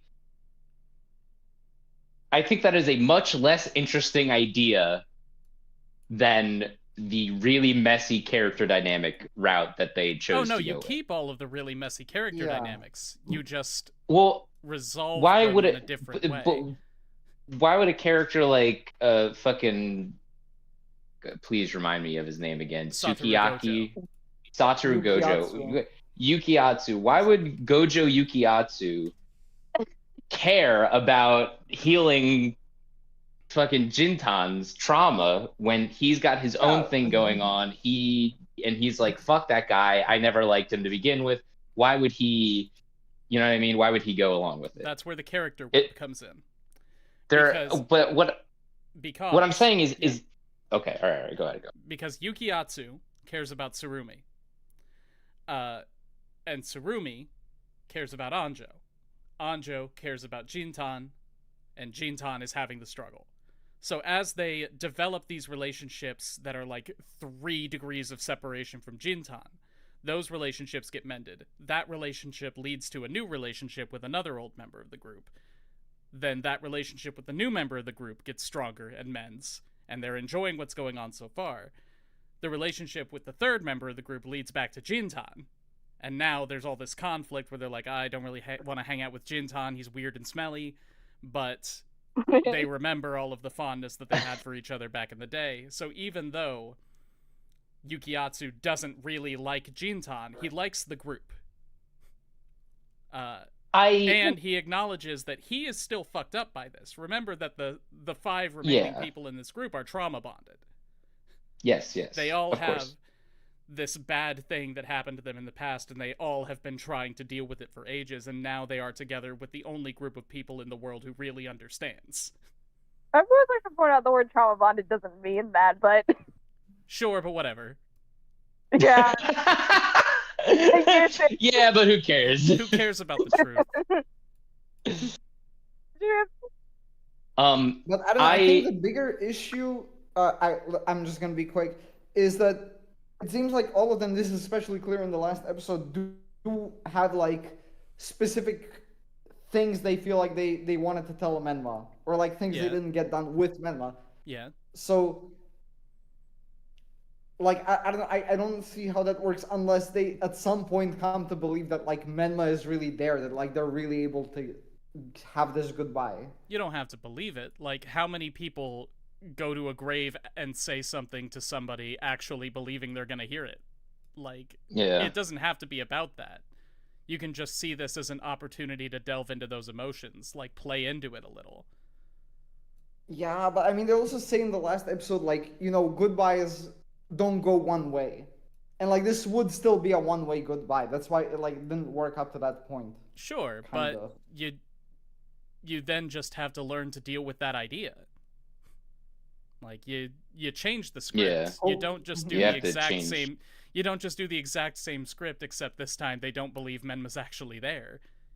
You gotta change it to accommodate. Yeah, because sometimes goodbyes do just go one way. It's true. That is the truth of it. The show's wrong, straight up. Well, yes. Well, but, yes, but not in this specific scenario. But actually, no. Yeah, where supernatural events occur, right? My only thing is that, like, Yukiatsu, like, I still just, I don't know if I would buy into. I mean, he would have to be a very different character because I don't think that version of Yukiatsu would just go along because Suruko is doing whatever, right? Like he likes her and he's friends with her and they hang out all the time, but like if he was or rather if she was getting involved with Honoru and Jintan again, and he's like, "Well, I fucking hate those guys." I don't see unless Menma is explicitly involved. I don't see him going along just because. Make him an antagonist then. Have him say, "Man, it's really stupid that these guys are digging up all of this trauma for me for no reason and pretending that this ghost is around. I'm gonna fuck with them by putting on this dress and going out into the woods." Yeah, that works. And then by I like that. Well, I mean, with Menma's dad, he's kind of doing that firework thing. Yeah, like do what he's doing anyway. Just make him more of a villain, like a sympathetic villain. Like you're opening all of these wounds for me for no reason. Stop. What about the only object she can interact with is her diary, and they don't find that out until they get the diary later in the show? That's fine. I don't know. Then you're just removing the stupid restriction or the stupid non-restriction of Menma being able to interact with the physical world, and that's fine. Yeah. I think if they started it out as a show that's like, is there actually a ghost or is this guy just crazy? And then they prove there was actually a ghost, I would be less interested. I think that there has to definitely actually be a ghost from the beginning for me to get involved, for me to get invested. You mean like if the show actually tried to make it ambiguous who's true? Yeah. Who's right? Well, in your rewrite version where they all come together not because she can interact with the physical world and just because they want to help Jintan, do they still all see her at the end? Like, is that something that you would... You can leave it ambiguous if you want. Okay. I guess that's fair. Yeah, you can have Jintan look in that direction as Menma's fading away, and then have everyone else look at the same spot as him. And are they doing it because they see her, or are they doing it just because he's looking over there? Yeah. But no, you would have some of them, like Popo, who are full on into this. Like, yeah, I believe there is a ghost, and I am going to talk to that ghost and see if she saw me watching her dead body flowing down the river that one time. Yeah, and then you could have some who are more like Anaru, who are just like, I don't know if there's a ghost or not. I'm not convinced either way, but I do know that Jintan's in trouble, and damn it, I'm gonna help. Sure, and, the other two are like, at least Tsurumi is like, look, clearly there's no ghost going on here, but we used to care about this guy, and we still kind of care about the other two. And there's something going on here. Like, he's in trouble, and frankly, I know that you need this closure too. So we're gonna build a rocket, come with us, and blow shit up. Yeah, let's go spend like 100,000 yen on this shit. Yeah, like I don't have $1,000. I'm a high school student. I'm like okay with that idea. I don't think it like I don't know. I'm not interested in one more than the other. I think if both were done, cool. But I really do. I still like, even if logistically it does not make sense, right? Like for Menma to not be found out sooner, right? I still like the idea that she is interacting with the physical world and she leaves them all those notes, and she has that whole game with Popo doing the drawing stuff like that. Like I love all that stuff. No, I think that's totally fine. I just wish they would have addressed the obvious issue with it. Yeah. That being that you can't do that and then also try to play the is there really a ghost or not card. Yeah. I am back. Hi. We didn't know you were Beloved gone. had to tell me about a really bad movie. I saw you were deafened, so I was like, oh, they're gone. I thought it would be something much Well, worse. sometimes you just lose people. Sometimes, and you don't get to say goodbye. Mm-hmm. This is true. Some of my formative experiences were near-death experiences. But much like Menma, James is back and ready to take on the world. Let's go! Except instead of 5 years, it's 5 minutes. Yeah. Honestly, straight up though, for just Menma being back, we haven't really talked about Menma as a character, but the show takes place over a much larger time period than I remember. Oh. Like What did you remember? It takes place over the course of like several months, and I just thought it was like a few weeks, but I just completely forgot. So I'm like, wow, this guy really like had his ghost girlfriend with him for like a long time. Like, yeah. Oh, if and anybody... they didn't even do it once? See, that is the uncomfortable question, and I'm glad somebody else brought it up. I feel like it would be a very interesting idea to include that, but also it would muddy the waters a little. No, don't include that. Just like extra textually. Wait, is it possible? Wait, no, we need to think about this. Is it possible? Is it? Does it work? Yeah, it's possible, like man. You know, actually, say what you wanted to say first, then I can. Well, like, go hold on. on. We don't actually know that. No, yes, we do. I was gonna say yes, we don't do. know. We don't know if Menma's form is inviolate. Like, are the clothes part of the ghost? But we know they're not. Well, no one We know they're not. Yeah. No, we know they're not. We because see she's in a towel. we see her in a towel. Yeah, she took a shower, which that's a physical can of worms there. Like, what happens if Menma goes in a swimming pool? Is it just like Toru from My Hero Academia, where there's a hole in the water? Yes. Yeah. Yeah, I'm Probably. pretty sure that's how it would work. And that's why when like she like gloms onto people and just like oh, my jumps on their feel real shoulders. heavy. Yeah, they're like, oh wow, because she's not that heavy. She's not that heavy to begin with, so they're like, oh, what? This is weird. Okay. Mm-hmm. Atheists be like, must have been the wind, right? Must have been the wind. Are you calling Menma a god? Well, in a way. Is there a word for people who don't believe in ghosts? There shouldn't be. I don't know the Greek words enough. Normal people? I don't know. There Fucking should never regular be a word for someone who doesn't believe in something. Normies, I guess. Fucking cringe normies. A-phantasmists. But anyway, I think. A-phantasmist. A-phantasmist. But I think the more important question is: does Menma go to the toilet? Right? They never say eats? or imply if she does. She yeah, eats. Like she eats. But does she need to defecate? But does she I don't need know. to eat? Does she just annihilate the material within her body? I don't know if she needs to eat, but she does say, I'm hungry. So clearly she feels hunger. I don't know if that would mean if she didn't eat, she dies again. I don't think that's how that works, but Right. You know? Then the even better question is, she got impregnated, and if she did, would she give birth?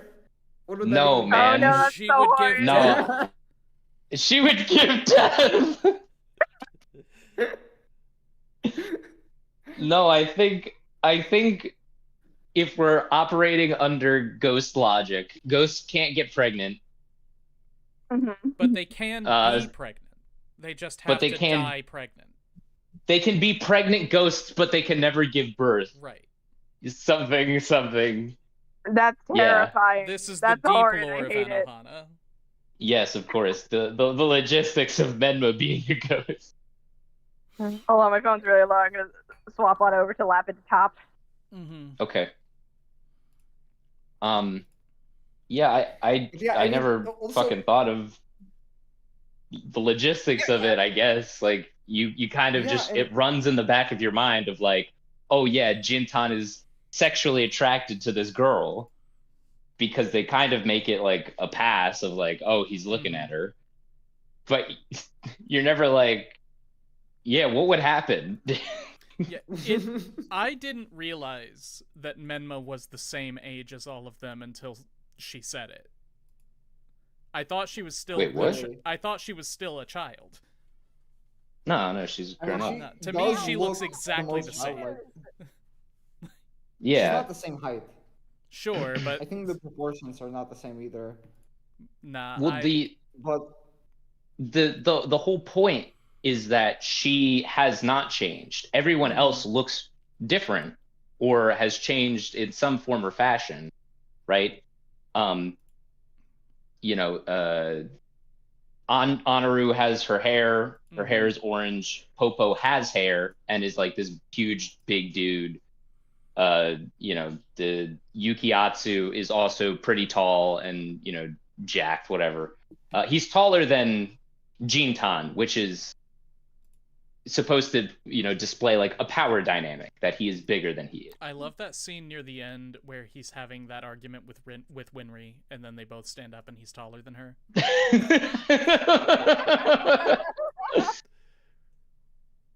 But I think it's very important, just, you know, that they keep Menma literally. She looks exactly the same, but just slightly bigger. Yeah, I agree. Yeah, it just near the beginning, that scene where she sat on Jintan's lap, I thought that she was still like 8 years old. I was like, here we go. Yeah. Well, the blood anime. Well, it's also we haven't seen a lot of Diddy anime. I guess Eromanga Sensei is the most Diddy anime we've seen, bar none, right? What a fascinating yeah. to use. Yeah. In terms of Diddy anime, at least on Anime Club, okay. Yeah. that is that one. that is definitely the case. What's the name? But in terms of Menma, her character is very interesting to me, because the fact that she is dead makes a lot of sense, because she can't work in the real world. Like, she is not a real person. I think I had this thought because, like, I connected the whole, like, she barely looks different, everyone looks really different thing to the whole, like, everyone talks about how, like, you've changed or you haven't changed. The idea that, like, do they ever really go into, like, how Menma was changed by experiencing death? Not really. No, but that's important, because she doesn't change. She is the same Menma that they knew, and everyone else has gone through a dramatic change because of her, because she died. Why did they change? Because something bad happened. But she's not affected by that bad thing happening, because she didn't have to sit with the grief. She just came back and is like, oh, everything. I want everybody to be friends again. Smiley face. Like, Menma has not, at least seemingly, mentally moved past when she died. Yeah. Which I think is very important. Because even though it's kind of like, I hesitate to make this connection, but it's kind of like Luffy from One Piece. A character who is very, like, he is always childlike. He is always, you know, outlandish and outspoken and brash and does everything, and he immature, and he runs off, and he's he has a one-track mind. Like, he does all this stuff. And even saying that, both Luffy and Menma are both really emotionally intelligent, right? But they just always have this childlike quality about them. And for Luffy, that's, you know, a different, very important part of his character, as opposed to Menma, where it's more part of, like, thematically what the show is trying to do with her, right? But neither of those characters, Luffy or Menma, could exist in real life. Like, They're too childish. They're too outlandish. They're too goofy.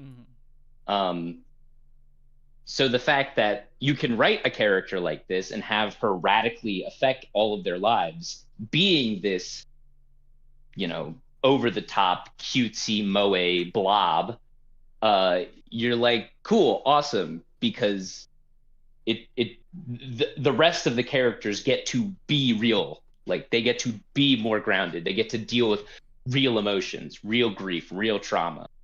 And not to say that Menma doesn't in some capacity, but she definitely is the one who's like, well, it happened, time to move on. Which is really funny because Menma is the one who is most directly affected by Menma's death. Yeah. Yeah. Yeah, exactly. That's my thing, is that, like, this idea that, like, Menma's death is constantly happening for everyone else. Or not constantly, but, like, the idea that, like, once a moment has happened, it never unhappens. So, like, it never unhappens. And that's it never the thing unhappens. that, like... like, this usually never stops happening and never unhappens, you understand, of course. Like, every moment will always exist once it starts existing. And so, like, because of that, like, the idea is that, like, they're going back to these feelings and they're realizing, oh, the feelings didn't stop existing. I just stopped looking at them. And it's like this, like, it's so good, and it feels weird that is not ever glanced upon in the vague direction of, Menma, you fucking drowned. It would be really funny to have a version of Anohana where Menma is the one who's most affected by Menma's death. The ghost comes back to the main character's room, and she just sits in the corner, wide-eyed, like, there are teeth in the dark. There are teeth in the dark. There are teeth in the dark. An existential ghost Menma. I was describing the premise of Anohana to someone today, and they thought it was a horror thing.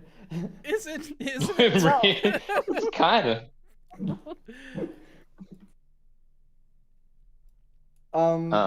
I just wanted to mention, like, a last element of, like, Menma ghost logistics, which is how would it actually look watching this food get eaten if you can't see Menma? Yeah, like, is her mouth invisible? Do you see it getting chewed? I think everything is invisible, and she just probably closes her mouth, man. Yeah. After it passes, yeah. If she's talking with her mouth open, or with, like, food in her mouth and her mouth is open, right? Maybe you'd see it. I guess you would see it, but I don't know. Be the easiest way to explain it, but I think it would be funny if you could see the whole digestive process.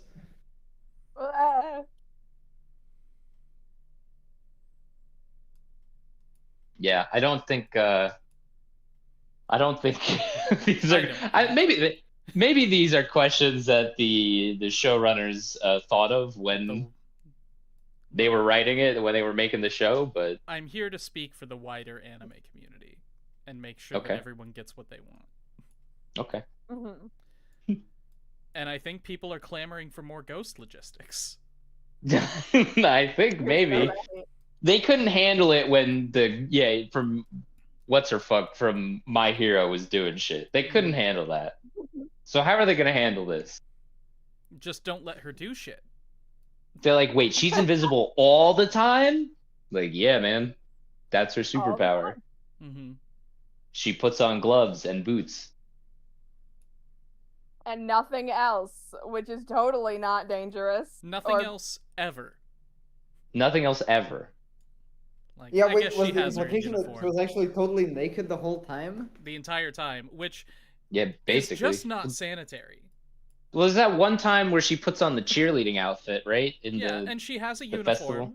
She just doesn't have a hero costume. But, like, even if you grant the premise, even if the school is like, yes, we understand how your power works, and we agree that this is how it should be used, we're not going to let you sit on the chairs, though. I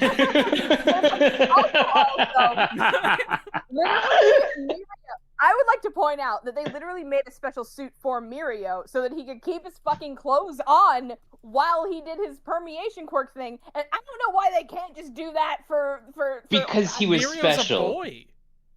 Nobody wants to see that. Mirio was special. He was rank 1, or he was like projected to be the number 1 or whatever. So they were like, yeah, he's like the best guy, so we'll give him the best stuff. We're gonna make sure this guy succeeds. Yeah. Mm-hmm. I mean, fucking, he looks exactly like Tintin. What is not to love? Mirio. Okay, that's a good point. Mirio. I do My love favorite Mirio. part of Anohana. I love Mirio and Anohana, man. Oopsie daisy. Mirio and Menma bond over being able to walk through things. Well, she can't. Yeah. Mirio gets really excited thinking he can finally bond with someone over his ability to walk through things, and she's like, "Oh." She's, no, I'm not that kind of ghost, man. Has anyone here heard the song "Olivia" by Wolves of Glendale? No. Yeah. It's so good. It's a song about this guy who's living alone in his apartment when suddenly he sees a spooky face in the mirror. She's like, "Hey, my name's Olivia. I'm a ghost and I'm gonna be your roommate."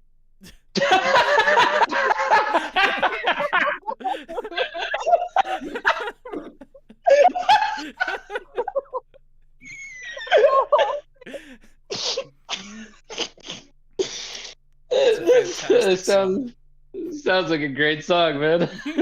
It is. I'll give it a listen. Good taste.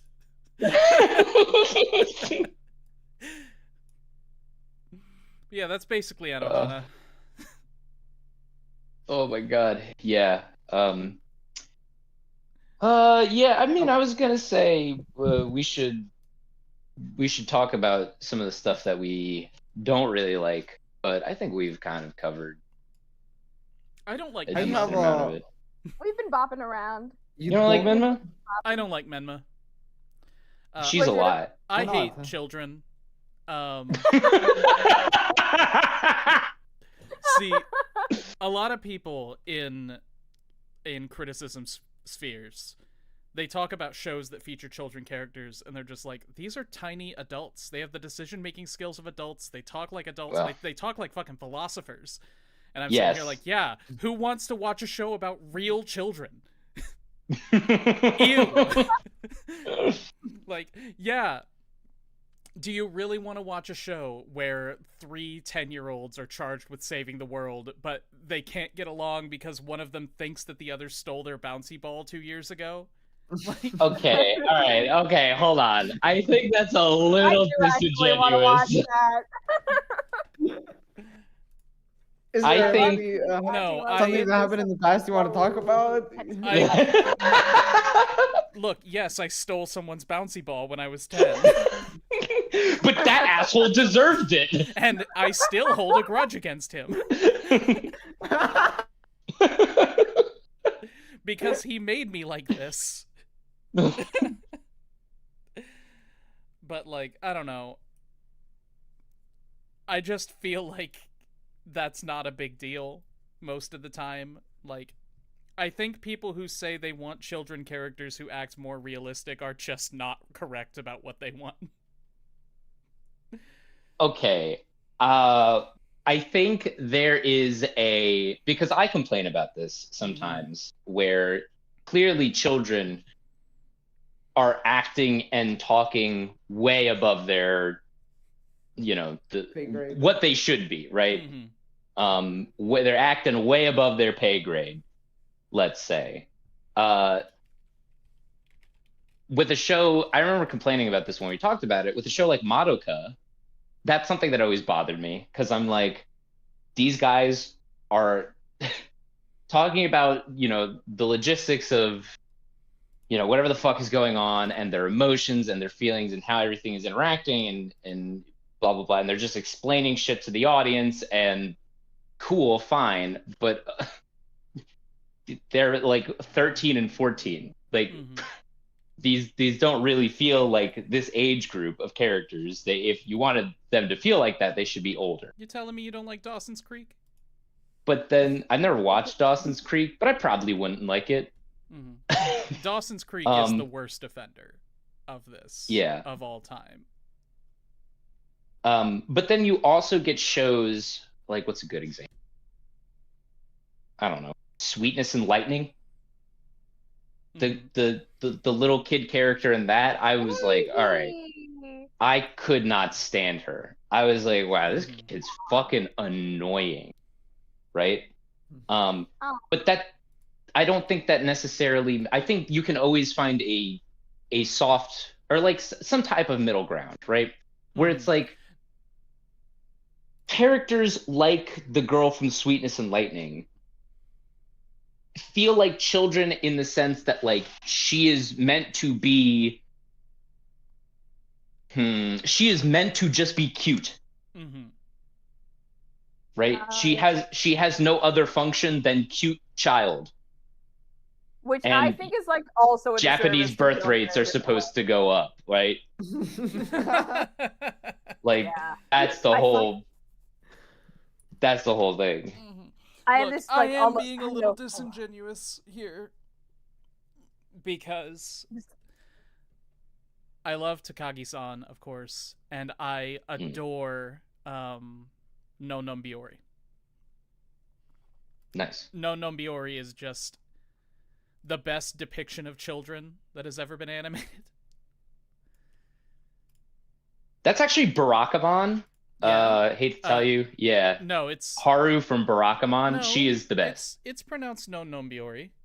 No, I think That's you've a actually weird way to read it. No, I think you've Wait, I'm sorry. I think I accidentally like blipped out for a second. What are we talking about? This is the Comic Girls Anime Club, remember? Yeah, it finally won the last poll after the one for Anohana. And now we're talking about Comic Girls. Oh, really? Oh, damn. Is that why you've been muted for a month? You've been in the Discord channel for a month now. Oh my, oh dear.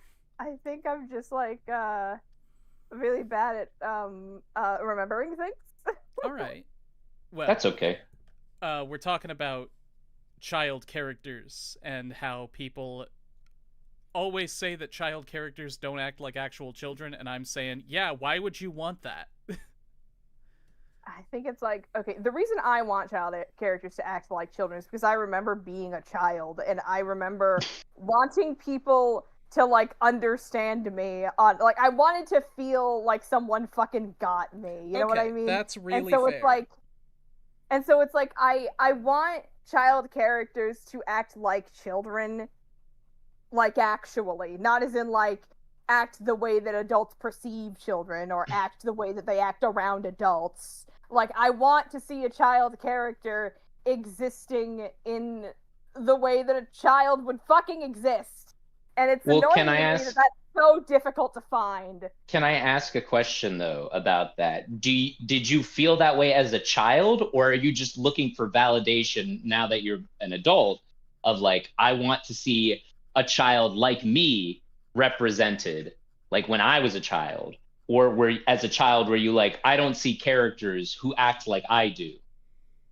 It's like, I guess it's a little bit of both. It's the principle of the thing to me. I'm so hyper aware of the way in which children are perceived by adults, even as an adult, in this way that makes me go, you're not writing a child correctly because you are not engaging with the reality of what it's like to be a child right now. You're just making a character who happens to be a child. And you are doing whatever you think that means. You're not, like, going outside of yourself or going into your memory and being like, yeah, I know, I think I remember what this was like. I think I remember this sensation. I think I remember ABC, XYZ. You know what I mean? Yeah. I understand. Why do I At feel least so to some emotionally extent. intense about this? What the fuck? Yeah, you probably feel a lot more than I do, so I can't fully understand, but I understand what you're getting at. Um, for But how me, did you feel about Menma, James? oh yeah, how do you Like, feel about men? How do I feel about Menma with all of this context? I think she is less a character who like okay, she is not a child character, she is a ghost character. You know what I mean? Like she is the concept of Menma more than she is a child who died. I don't. And That I don't okay, I but think know that basically, makes makes it sounds to me like you sense. don't see Menma as really behaving in a childlike way.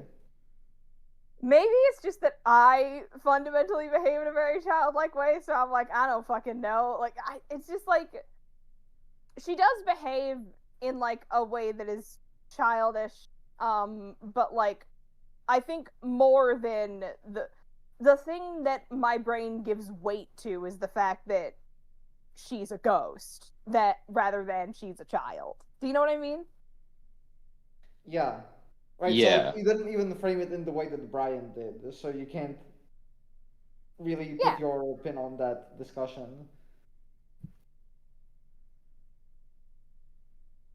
But Um. Brian, what's your issue with Menma anyway, right? Like, I mean, I can see that you would see her as behaving in a childlike way, but I don't see I don't really have like any what's writing particularly issues with annoying. Menma. I just think she's annoying. Yeah. She's Yeah. annoying because she's Because she genki all acts the like time. Yeah, she acts like yeah. Okay. she's I don't know. I get the impression that she was written to be very cute and likable, and my brain fights against that. You Also, hate I cuteness just want to point out and to chat here because I feel like nobody's noticed, and it's very important. We do have a goal for this stream. Oh god damn it. Uh, it is a super chat. Give me $1. Give me an American dollar, and then the reward for meeting that goal this stream, $1. I'll have Holy a shit, dollar. $1? He'll make back half of the $2 that he bet earlier in the stream. I actually bet $4, if you'll remember correctly. Oh, that's right. I bet Yeah, $2 you did bet. on each side. I Mm. can't afford to lose money right now. I am moving to Belgium in 3 weeks. Okay, well you'll make back half of the bet that you'll lose Mm-hmm. on either side, whichever side loses. anyway, Tom, you were about to say something, but I interrupted you. So I was just gonna what say, was it? I don't know, probably something stupid. I like Something about child Menma. I like Menma being a Menma. child.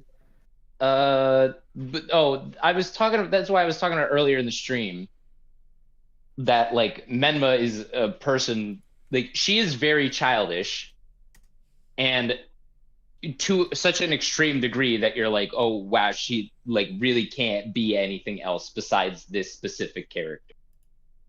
Because I can't imagine Menma doing anything in the real world. Like I can't imagine Menma living a life like Anaru or Suruko or anything like that. Like I can't imagine her being in in school or having a job or Because it would whatever be out being of place to behave that way she yeah does in those being contexts. that outlandish, yeah. um and I don't have a problem with that, and I like Menma. I never think Menma gets annoying. um I I kind of do understand the idea that she's a lot. Um, but I think because she shows a lot of other facets of her character, um, like she has a lot of character expression. Like she's not just one thing the whole time.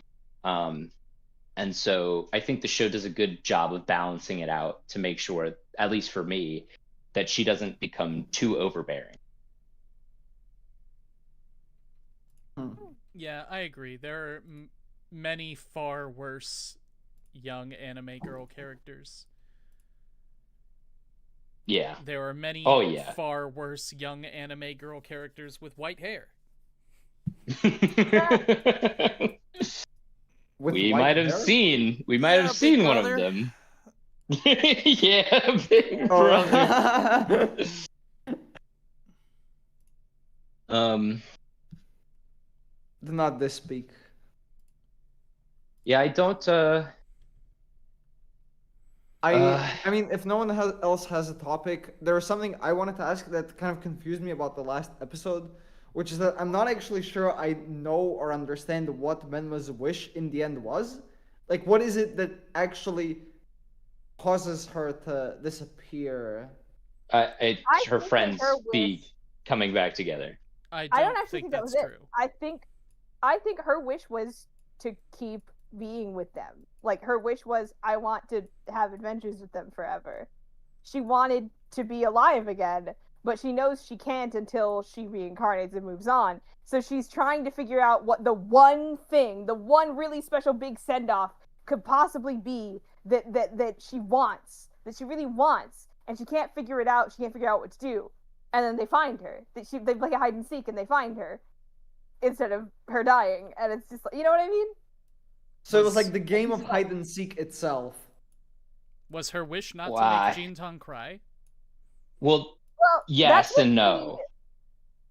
Yeah. There are two stated things, right? That one is stated like over and over and over and reiterated. And the Jintan getting Jintan to cry, like making him feel emotions again, was like the secret wish that was, the thing that brought up in the last episode. The promise to his mom, right? But he was crying before. He was crying before the last episode, so it's not like it's not like what am I trying to say? It's not like that would have been the catalyst to like, oh, he started crying, well, time to go, right? It's only when like the group really truly fully came together, all agenda aside, to try and make Menma's wish come true, right? That she started like fully disappearing. Which is what she kept saying over and over, I want everyone to be friends again. Mm-hmm. Lame. Right. And yeah, I mean, shit, man. So the thing they did to like really show that they are friends again at the end is just the fact that they got their emotions out. Like they revealed all their selfish motivations and thoughts at the shrine. Yeah. Mm-hmm. Yeah. I guess. Yeah, basically. I mean, that's my read on it. And also, like, that's like the weakest part of the show to me. Is that they just say their emotions and they're like, this is how I was feeling. And then, that's kind of it. Like, of course, it's on them to like fully try and work through that, after the show is done. But I wish maybe that came in like the episode before and we get like, I wish there was another episode of Anohana. I wish it was normal 12 episodes. No, but that's like, well, what I read, I guess that's of that the doesn't OVA count. It or just the doesn't movie or count. whatever it is that it is the show. The movie is just a retelling. Well, it is, but I heard it was from a different character's perspective. Oh. I didn't hear whose. Someone's. Well, then what is the OVA? That's what I'm talking about. Well, there's a special I thought you said that was a episode movie. that is 12 minutes long. It says it's a special picture drama episode included on the Anohana Fest Memorial DVD/Blu-ray box. Whoa. I have no idea what the contents of that are. Probably the show and then this OVA, if I had to muster, I guess. But to me that doesn't count. Like that's like here's what they're up to, a year later or whatever it's about, right? Wait, but then I don't get it. Would you want to see in the 12th episode? 12. I would have liked them to, instead of be like, hey, this is how I've been feeling, these are my emotions, this is this is what my selfish, this is my selfish thing that I've been hoarding this whole time. I wish, and then just like moving on from that, I wish there was like a little bit more dissection of like, okay, how are they going to move on? How are they going to get past? That's kind of it. Instead of Like just a being like group therapy session. I don't even know if they necessarily need to sit down and have group therapy, but just like some type of well, sure, okay. But like some type of like personal introspection of, this is what I'm going to do moving forward. I felt this way. This is my grief. I'm bearing it all to my friends. And this is what I'm going to do to move forward. That's all I would have liked. And I'm not saying like that. An even more explicit version of what we do get at the shrine. So I have to admit I'm a bit confused. Well, because they don't they don't they don't do the last part. They don't say, hey, this is what we're gonna do going forward. They're just like, I'm gonna put all of my feelings aside for right now and focus on Menma, which is, the goal of the show. But that's interesting, and also I don't think you're quite right. When you say that I'm gonna put all of my feelings aside for Menma is the goal of the show, because that is sort of what they're doing when they're trying to make this dream come true with the rocket and all. They are putting their feelings aside and doing what they think Menma wants them to do, and it's only after they address their own feelings that Menma is able to go to the afterlife. Yes, but I'm not saying. Maybe I just phrased it poorly. I'm not saying specifically that the goal of the show is, hey, I'm going to put my feelings aside and focus on Menma. I'm saying the goal of the show is to send Menma back. Mm-hmm. And right now, I'm going to get my feelings out, I accept those feelings, but we're going to worry about that later. We're going to put a blue bookmark in it, and we're going to readdress it after after we've sent Menma back, because that's what's important right now. I said the thing, right? Mm-hmm. That's what I'm saying. And I would have liked to see how they would have moved forward. That's all.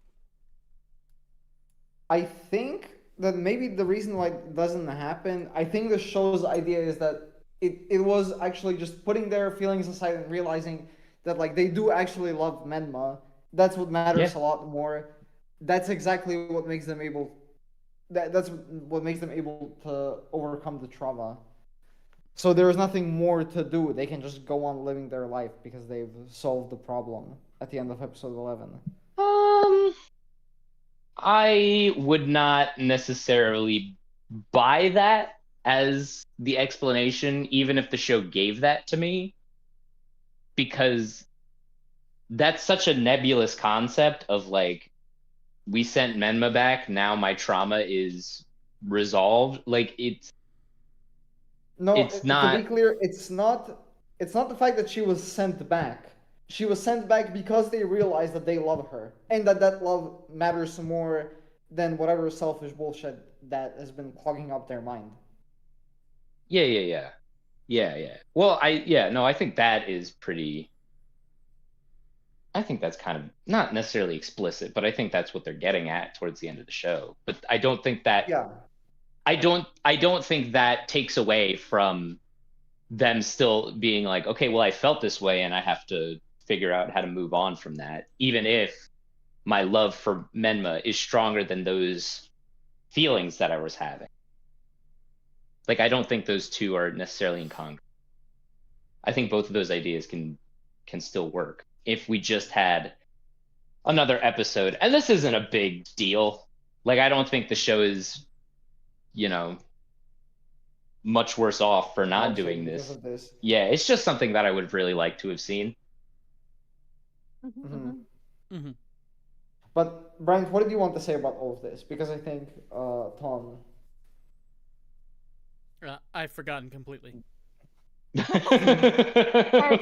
mean, I guess so. We were just talking about what Menma's wish was, right? What actually made Yeah. her able to go away at the end of episode 11. Yeah. So how would you answer that question? It was the same for James. Yeah, I would think that it's just she wants her friends to be able to address what happened and move on with their lives. Like, she wants them to reincarnate, in a manner of speaking. See, I think it's more interesting if, like, the air quotes there's multiple, if there's like multiple, like, it's like the idea that, like, there's two layers of reason and it's important that everyone acknowledge both layers of reason. So, like, it's like they needed to acknowledge, like, the selfish reasons why they wanted her to move on, and they need to acknowledge the altruistic, like, outside of themselves reasons why they wanted her to move on. And she's doing the reverse of that, so to speak. Like, she is over here like, well, obviously the important part is the the outside of myself reason, whatever that reason is, that I can't move on, because the, like, inside of myself reason, so to speak, it's like that clearly doesn't matter at all. Like, it's not that she's, like, harboring it secretly, it's that she's like, she doesn't realize that that's actually fucking important. She doesn't realize that her that she needs to look herself in the face a little bit on that. It's like, because to her it's like, well, my friends are my entire life, or my entire afterlife, my entire life that is over. That's over. It's over. And I've accepted this. Obviously I've accepted this. I've accepted that I'm never going to see them again as me. I just have to move to the next part. And I don't know how to do that yet, but I'll figure it out. And it's like this sort of thing where she just, like, this idea that, like, there's, like, two layers of it to her. So the layer that she recognizes is, oh, I see, I need to fulfill the promises that I made, like, verbally to other people, or, like, I need to fulfill the desires that I actively outwardly expressed in life, and then I will be able to move on. But she doesn't realize that, like, another thing is that she needs to realize, oh, no, it's not that it's not that I've completely moved on from, like, the reason that I want to move to the next life is so that I can be with them again. I want to do it again. And like, that's why I want to move on, because I want to be able to do it again. And I didn't realize that. It's like her realizing, like, oh, it's not I want to move on because I'm a ghost. It's I want to move on because I want to see these people again. I want to reincarnate and be in their lives again. It's like she's realizing that, and that is the thing that lets her move on properly, as opposed to, like, it's like the hide and seek metaphor, so to speak, is that, like, you know what I mean? It's I understand what you're saying. Cool. Wait, so you're saying the selfish wish Menma has is being in their company, which is not possible because she's a ghost, basically. Yeah. Yeah. And that's overcome because at this point they both fully trust that she's there. They've put aside their selfish feelings and they're playing hide and seek. Yes. Yeah. Like, everyone needed to move on together, or else no one was going to move on. Yeah. Everything Menma was doing was for everyone else, while everyone else had ulterior motives that were selfish. Yeah. The general idea, at least, I think. And I think that's very neat and beautiful. Yeah. Wait, but what's the hide and seek metaphor? I didn't see how Well, that's like, metaphorical. This idea that, like, it's like the whole point of the game of hide and seek is not that you successfully hide forever. It's that someone fucking finds you. So, like, the whole point of the game is that you need to hide well enough that, like, when someone says, okay, I give up, you come the fuck back out. And you say, haha, I win. And then, like it's like the whole point of hide and seek is not to stay hidden forever. Either someone else finds you and you go, dang it, you found me, or they don't find you and you find them instead. And so, like, that game, so it's like, you know, like, they finally finished this game of hide and seek where suddenly it's like they know everything now, because, like, if someone couldn't figure something out about someone else, they just came out and told them. That's like this idea, I think, in my head about the hide and seek. Yeah. I think it's also, to just add on to that, is just another thing of, like, they all needed to find what Menma felt together.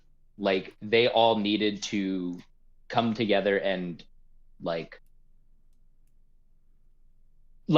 realize what she was getting at, what she was trying to do by bringing them all together, right? And to make them all be friends again, to help them move on. And so there's kind of no better way to do that, of like finding what somebody's feelings are, finding what they meant in this context, than a childish game like hide and seek, when you can't see Menma, you physically cannot see her, and then all of a sudden, okay, look, now you can, you found her. You found her. Really sweet bad ending. At hide and seek. Really fucking bad. Which is weird. Shit. Considering she's invisible. It's like she was trying to get caught or something. Although, just to say that, I mean, Yukiatsu is a much stronger man than I. Because if the girl that I was in love with died, and then she sent everybody else heartfelt letters, and mine was, I love how hardworking you are, I'd kill myself right there, man. Oh my God. Red. On the spot, dude. No, take me with you. I'm going with you, Menma, because fucking... Wait what was that? for me. Oh my God. That is It one of the can't worst start songs Some I've Darling ever in the heard at Franxx the end of a type first stuff. act. Really? Yeah, no, that song is fucking garbage. Damn. Mm-hmm. There are 7 words in it.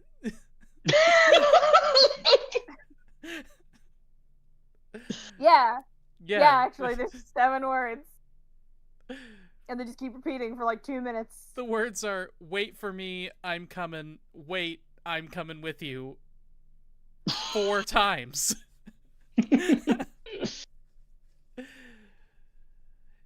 Anyway. But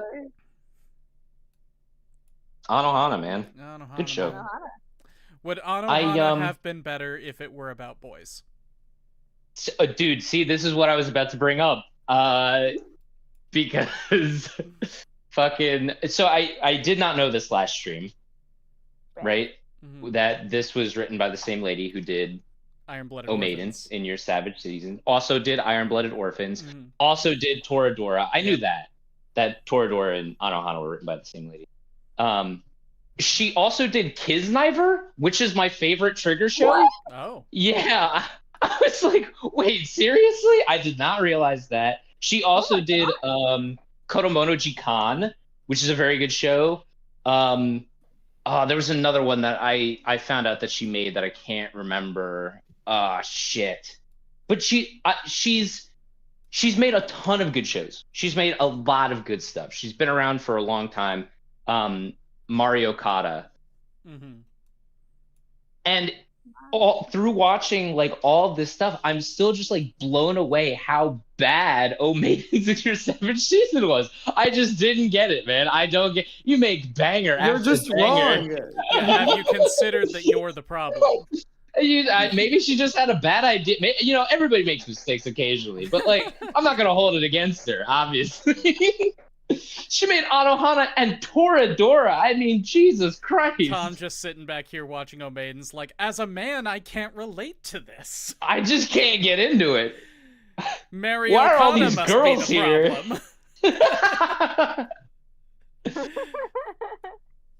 problem. No, but I think remember when we were talking about during the Omaiden stream, we were talking about just how I love like melodrama. Mm-hmm. I love it so much. Melodramatic, just bullshit. It's so awesome. Unironically too. I just really like it. This is the type of show that I'm talking about. Like where it's just on its face super melodramatic. The character dynamics are just like, oh, she's in love with him and he's in love with someone else, and they're all hung up on all this fucking grief and trauma and bullshit, and that's the type of stuff I live for. I love it so much. Melodrama in service of hyper sincerity. Yes. Yeah. And I think with a show like this, the core cast is just a lot stronger than Omaiden's cast is. I like all of these guys.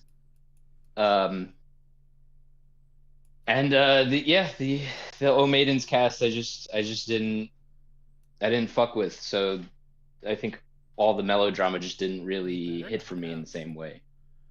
Well, but same thing with like Toradora. Toradora is super melodramatic, and it's like the best rom-com ever. Like, same thing with Kisniver. Super, super melodramatic.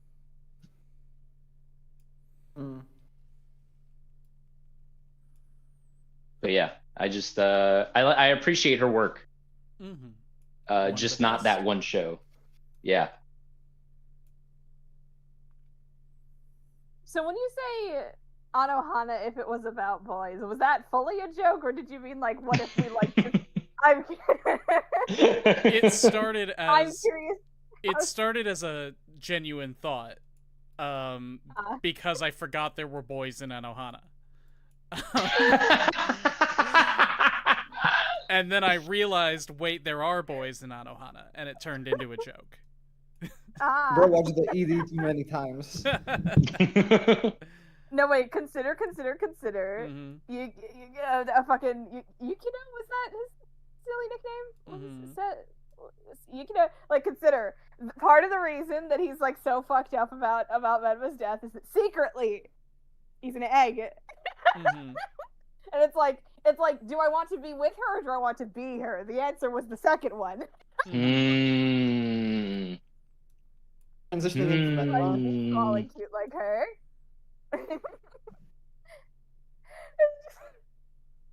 Scrub, I reject you entirely. Kisniver is good. Everyone who says it isn't is wrong, and I'm the right one. Sure, the ending is a little messy, but fucking, come on. You're objectively right, and it is eligible for Anime Club, actually. I think I've recommended it. Have fun with that.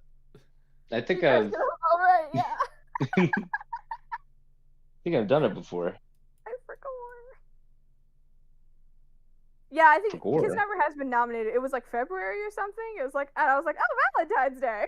You nominated it once, I think. I love Kisniver. Yeah. Yeah, I'm done though. I don't have any other topics. I also think I don't have anything else to say about it.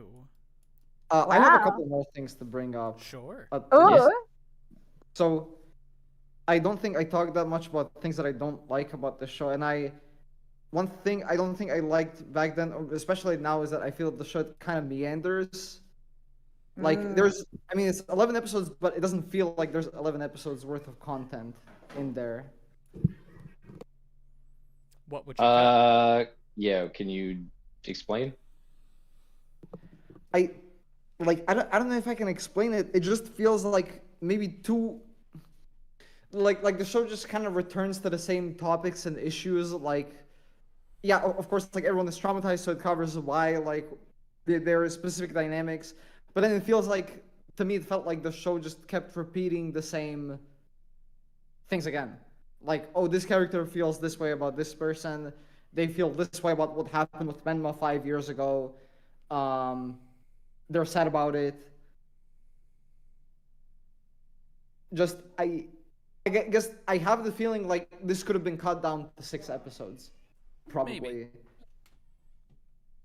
If you wanted to be really efficient with it.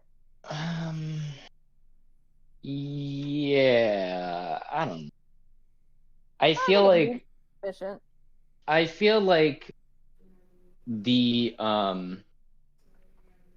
what's the name? I feel like the structure of it is like, yeah, it's kind of revisiting the same thing over and over again, but they keep like building on top of it. Like characters open up more slowly over the course of the show. So The maybe that's, gradualness is neat. yeah, I think maybe that's like my thing where I'm like, yeah, I like how, because like I think about the movie and the movie is just a recap, and I'm like, how could you possibly recap all of this in, however long, 2 hours, let's say? How could you possibly have done that? There's so much. I feel like Yeah, there's, I mean, maybe I should see the movie just to add the judge of like, oh, this actually works. They could have just made this into a movie. yeah, I've never I seen could it, see so I that being possible, honestly. I can't Um, say. but I think the second like bigger issue, like something that especially bothered me the first time I was watching it, is that it didn't feel to me like really the Super Peacebusters were or are friends. I mean, so one part of that is what I already said about their like child relationships being very superficial because they're children. That's fine, I guess. But then I think for the actual part, the main part of the show where they're teenagers, I feel like there's just too much animosity for too long. Like you only get the feeling that like, okay, now they're like really all 6 of them are coming back together at Give me the just a end. second. Maybe because Yukiatsu and Tsurumi feel like they're their own little, like they're a pairing that works, that sometimes comes and does the things with the rest of the group, but mostly they're not associated. They don't like what the rest of the group is doing. Does that make sense? Um, yeah, kind of. I don't think it's not necessarily that they don't like what the rest of the group is doing. I mean, Yukiatsu definitely, but I think with him it's just kind of like I don't want to be around that one asshole that I hate. Yeah. Um, but Tsuruko, like she just seems like, yeah, I'll go along. Why not? She's like kind of Um, a, I don't know if type B is the right word, but she's just like, she's like she's been adopted into into this friend group, and she's like, well, I guess these are my friends now. yeah. I think I'm back. okay, He's back, hi. everybody. He's back. I think with the friends, right, as like the super peace busters, I think, and we never really get a like an explanation because we don't know how close they live to each other, what their, all their home lives are like.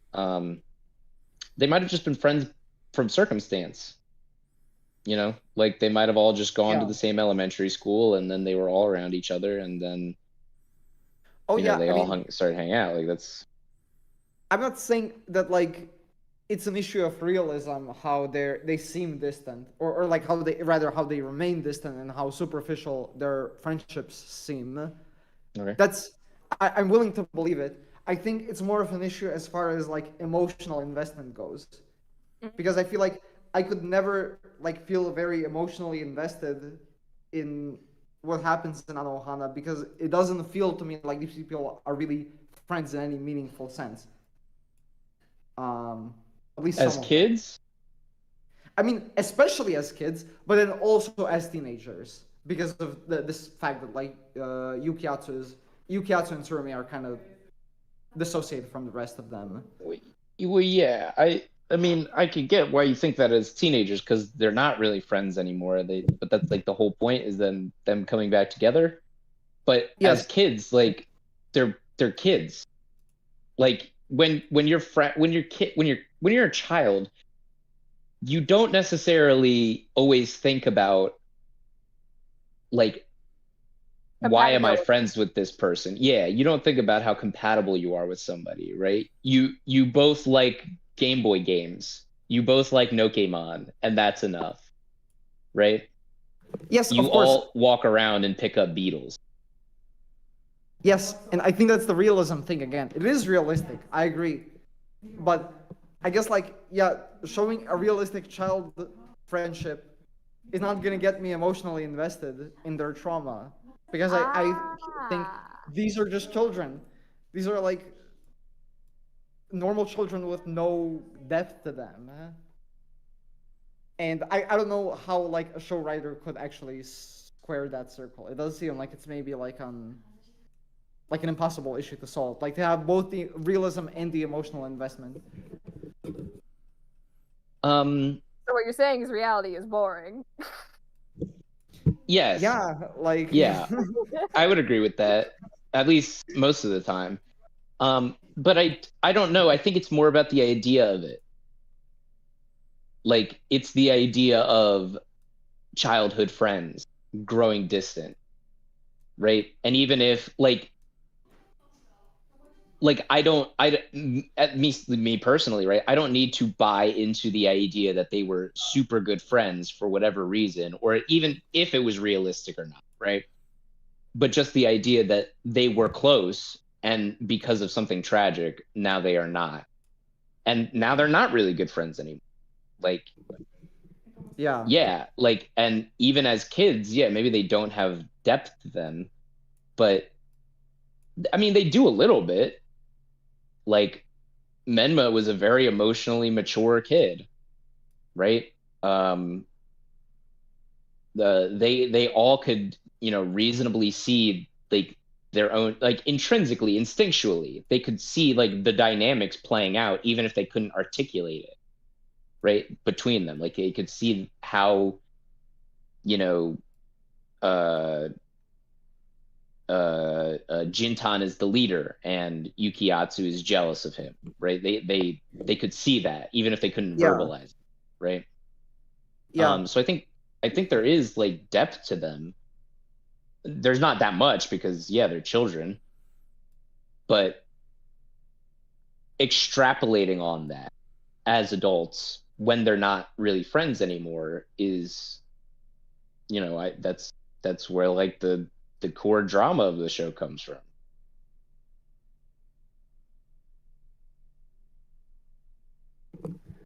Sorry, I was bothered by someone. Can you repeat just like the last half minute of what you were saying? Oh, okay. I was saying that the parts of them being kids, right? They don't have a lot of depth, but they still do have some, right? And they yeah, can of course, tell, like the group dynamics that you mentioned. yeah, the group dynamics, course, right? Yeah, And then extrapolating on that when they are adults and how they aren't friends anymore is where all the drama comes from. Yes. Yeah. Yes, of course. So, yeah, but like, I guess I'm just confused on the investment idea. Well, okay, I actually like when you started talking about it in this way, it reminded me of 5 centimeters a second. Have you seen that? Yeah, oh my yeah. god, 5 centimeters per Yes. second. And it reminded me of that because I think like you can analyze that movie. It makes sense. There is a clear intent behind the character arc of the main character, like what happens to him throughout his life. But at the same time, he is very flat, like personality wise. Yeah. Yeah, I guess like mostly personality wise, also like character wise in good extent. Not to the same degree or like really in the same way that the characters in Anohana are. But I think there's like something similar in how like the romance in 5 centimeters a second, the core one, is really superficial, but it doesn't matter as far as what the show is depicting goes. I feel like there's something similar here in how like Anohana is about this kind of traumatic event that this group of friends went through, and it doesn't really matter that the friendship itself is feels superficial. 5 centimeters per second is, and forgive me if I'm wrong or if I'm misremembering, because it's the Makoto Shinkai movie. It's the one that it's his first one, right?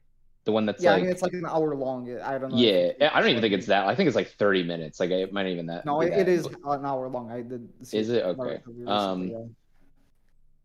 But that is like, that's like just the idea of it, right? It's basically all about the idea of growing distant and being apart. Right, from the person that you love. And there's really not much else besides that.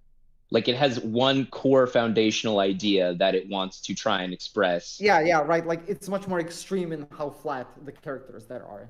Yeah. I mean, it's not completely accurate to say, because I wouldn't call the characters in Anohana flat. But I think I don't like, that's the emotional investment aspect. I don't feel emotionally invested in the characters in 5 centimeters a second because they're flat. Or rather because their relationship is flat. That's what matters more. And I feel like the same way I don't feel emotionally invested in Anohana because the relationships are flat. And also, what I didn't reply as far as like their teenage relationships go, like they stay, like there's too much animosity for too long. Like of course they should start with this animosity, especially from Yukiatsu and the others. But I feel like that should have like continually kind of gone away. And it stays there until pretty much the last episode. Pretty much, yeah, till the end. Yeah. I don't know. I think if you have like a grudge that hard against somebody, especially from Yukiatsu to Jintan, I think that probably stays until something radical happens. I kind of bought into that. But with like going back to this idea of like 5 centimeters per second, right? It is that movie in itself. It's not trying to get you to care about its characters. It wants you just to think about the idea. It is an idea movie, right? That's with true. Anohana. Yeah. With Anohana, it's kind of similar, where it's very idea focused, where like the idea of these childhood friends growing apart is what is supposed to kind of hook you. But the hook is because of the tragedy of it, right? It's kind of tropey in that way of like, you know how like you go on, well, I mean, I don't, but like you'll see people go on like AO3 and they'll look for specific tropes that they like because they want to see how people do them, right? That's what you go to a show for Anohana for. To see childhood friends growing distant because of something and then them coming back together, or them being involved with each other for some reason, and they're older and drama ensues, right? It's the premise of itself. It's the idea. So if you're not invested in that idea alone, that's okay, but I think with a show like Anohana, the character writing in itself is the thing, is the adding factor. Like even if the idea was just like whatever, right, and you weren't into it, I think the writing of the show is so strong that it should make up for it. You know what I mean? Yeah. And if you don't agree, like, you think the writing is shit, it's like, all right, well, that's your prerogative. Like, I'm not I mean, trying that's to hammer the thing. home, but I'm not sure. I don't think the writing is shit. I guess it's like the same like distinction. I mean, it's the same thing that James said, right? Like The realism is boring. Or wait, you were talking about the death, the thing that I said where it's like because I fundamentally don't relate to this, I can't necessarily gauge it. Like I can't feel the feelings that I know it is being technically proficient enough to evoke. Yeah, something like that. Like I Okay. can acknowledge that the show is well written, that like these Yeah. characters have depth, but not really feel strongly about it. I also think Anohana is another show that hits very specifically when you are their age. Like this is a show for teenagers. Um, in the best sense, because it's gonna hit really hard when you're 15, 16, right? At least it did for me. Um, in the emotional aspect of it. And now that I'm older, I can appreciate the more technical writing that went into it that I can see and go, oh, this was really smart that they did this. Yeah. Well, maybe if you don't mind me asking, what made you feel emotionally invested in it when you watched it as a teenager? Um, because the so okay, so like I said earlier in the stream, these like this is fucking Yukiatsu and Jintan remind me of Sora and Riku from Kingdom Hearts, right? I'm a huge Kingdom Hearts fan. I love the series. I've played it since as long as I can remember. Um, and a lot of those games are it's just teenagers with separation anxiety. And so whenever I see stories like that, to me, I'm just immediately like hooked. Um, because I felt that, right? Just being like, oh, I've been separated from my friends. I've been separated from people I care about. And, and in Kingdom Hearts, it's like, even if I don't reconnect with them, I carry them in my heart. My memories of them is what's important, and I still love them and care about them, right? In Anohana, obviously it takes a different spin of like, I lost this friend and I'm traumatized and I have to move on and yada yada. But for me, it is the separation, right? It is the fact that it is, especially since they were kids, that they were separated from each other. Their friend died, and now all of a sudden, supernaturally, she's back again for whatever reason, and all of those emotions come running back. Like it is, and it's especially like, what's the word? What's the word I'm looking for?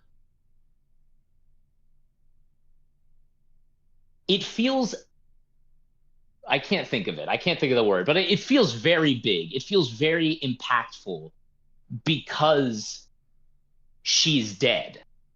Because this is not real. This is not a real scenario, right? And it's using, the trope of a ghost coming back that's quote unquote haunting you, but she's not really haunting you. It's actually she's helping you, right? Yeah. It is because of that trope, because it is fiction, because you can't feel or you can't see your loved one again like that, that it hits that much harder, right? Because like these characters are being given something that we cannot,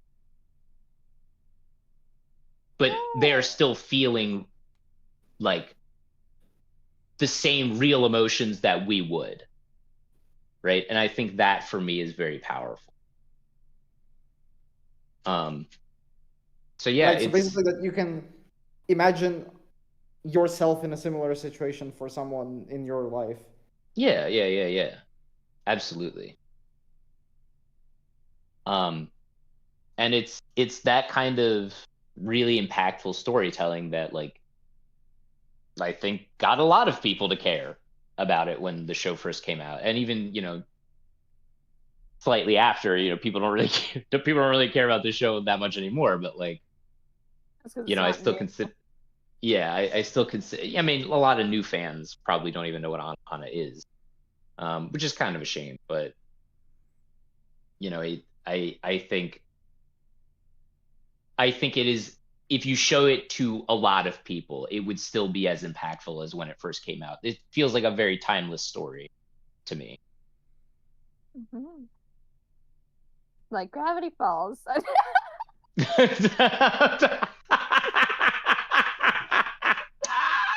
Why is that They funny? both take place over a summer, babes.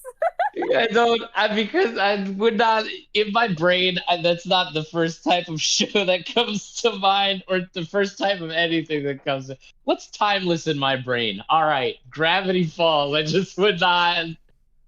But hey, that's what you think. Shit, man. Yeah. Oh my God. But yeah, I think it is like. I think it is the core foundational ideas of the show, what it's trying to do emotionally. That yeah, it sticks out to me, right? And even if it's not necessarily fully relatable to me, um, I still really love it and appreciate it for what it's going. Hmm. But shit, man, you know, Mm-hmm. if you don't relate to it, there's no type of like there's nothing that I can say to be like, oh yeah, here's why the show is really good. You know what I mean? Yeah. All right. Well, we've Yeah, of got course it 5 is a very minutes good left. show. Oh shit, yeah, we got 5 minutes left. I mean, I don't have anything more to say, so other let's than get right into it. Let's Yeah. get right into it! Hi, my name is Bryant, and I like Anohana a lot. I do not like it as much as I did the first time I watched it. I think it's a great 8 out of 10 show. What about you, Jams? My name is Jams, and I didn't think I would like Anohana a particular amount when I first started it. But now I'm over here like, yeah, that's an 8 out of 10 show right there. How about you, Tenek? How's it going? I mean, I'm still. I guess I feel kind of confused on what to think of it now. Like when I watched it the first time, it was like a firm 6 for me, and I was just kind of like mildly disappointed that it didn't like punch me as strongly as it did so many other people.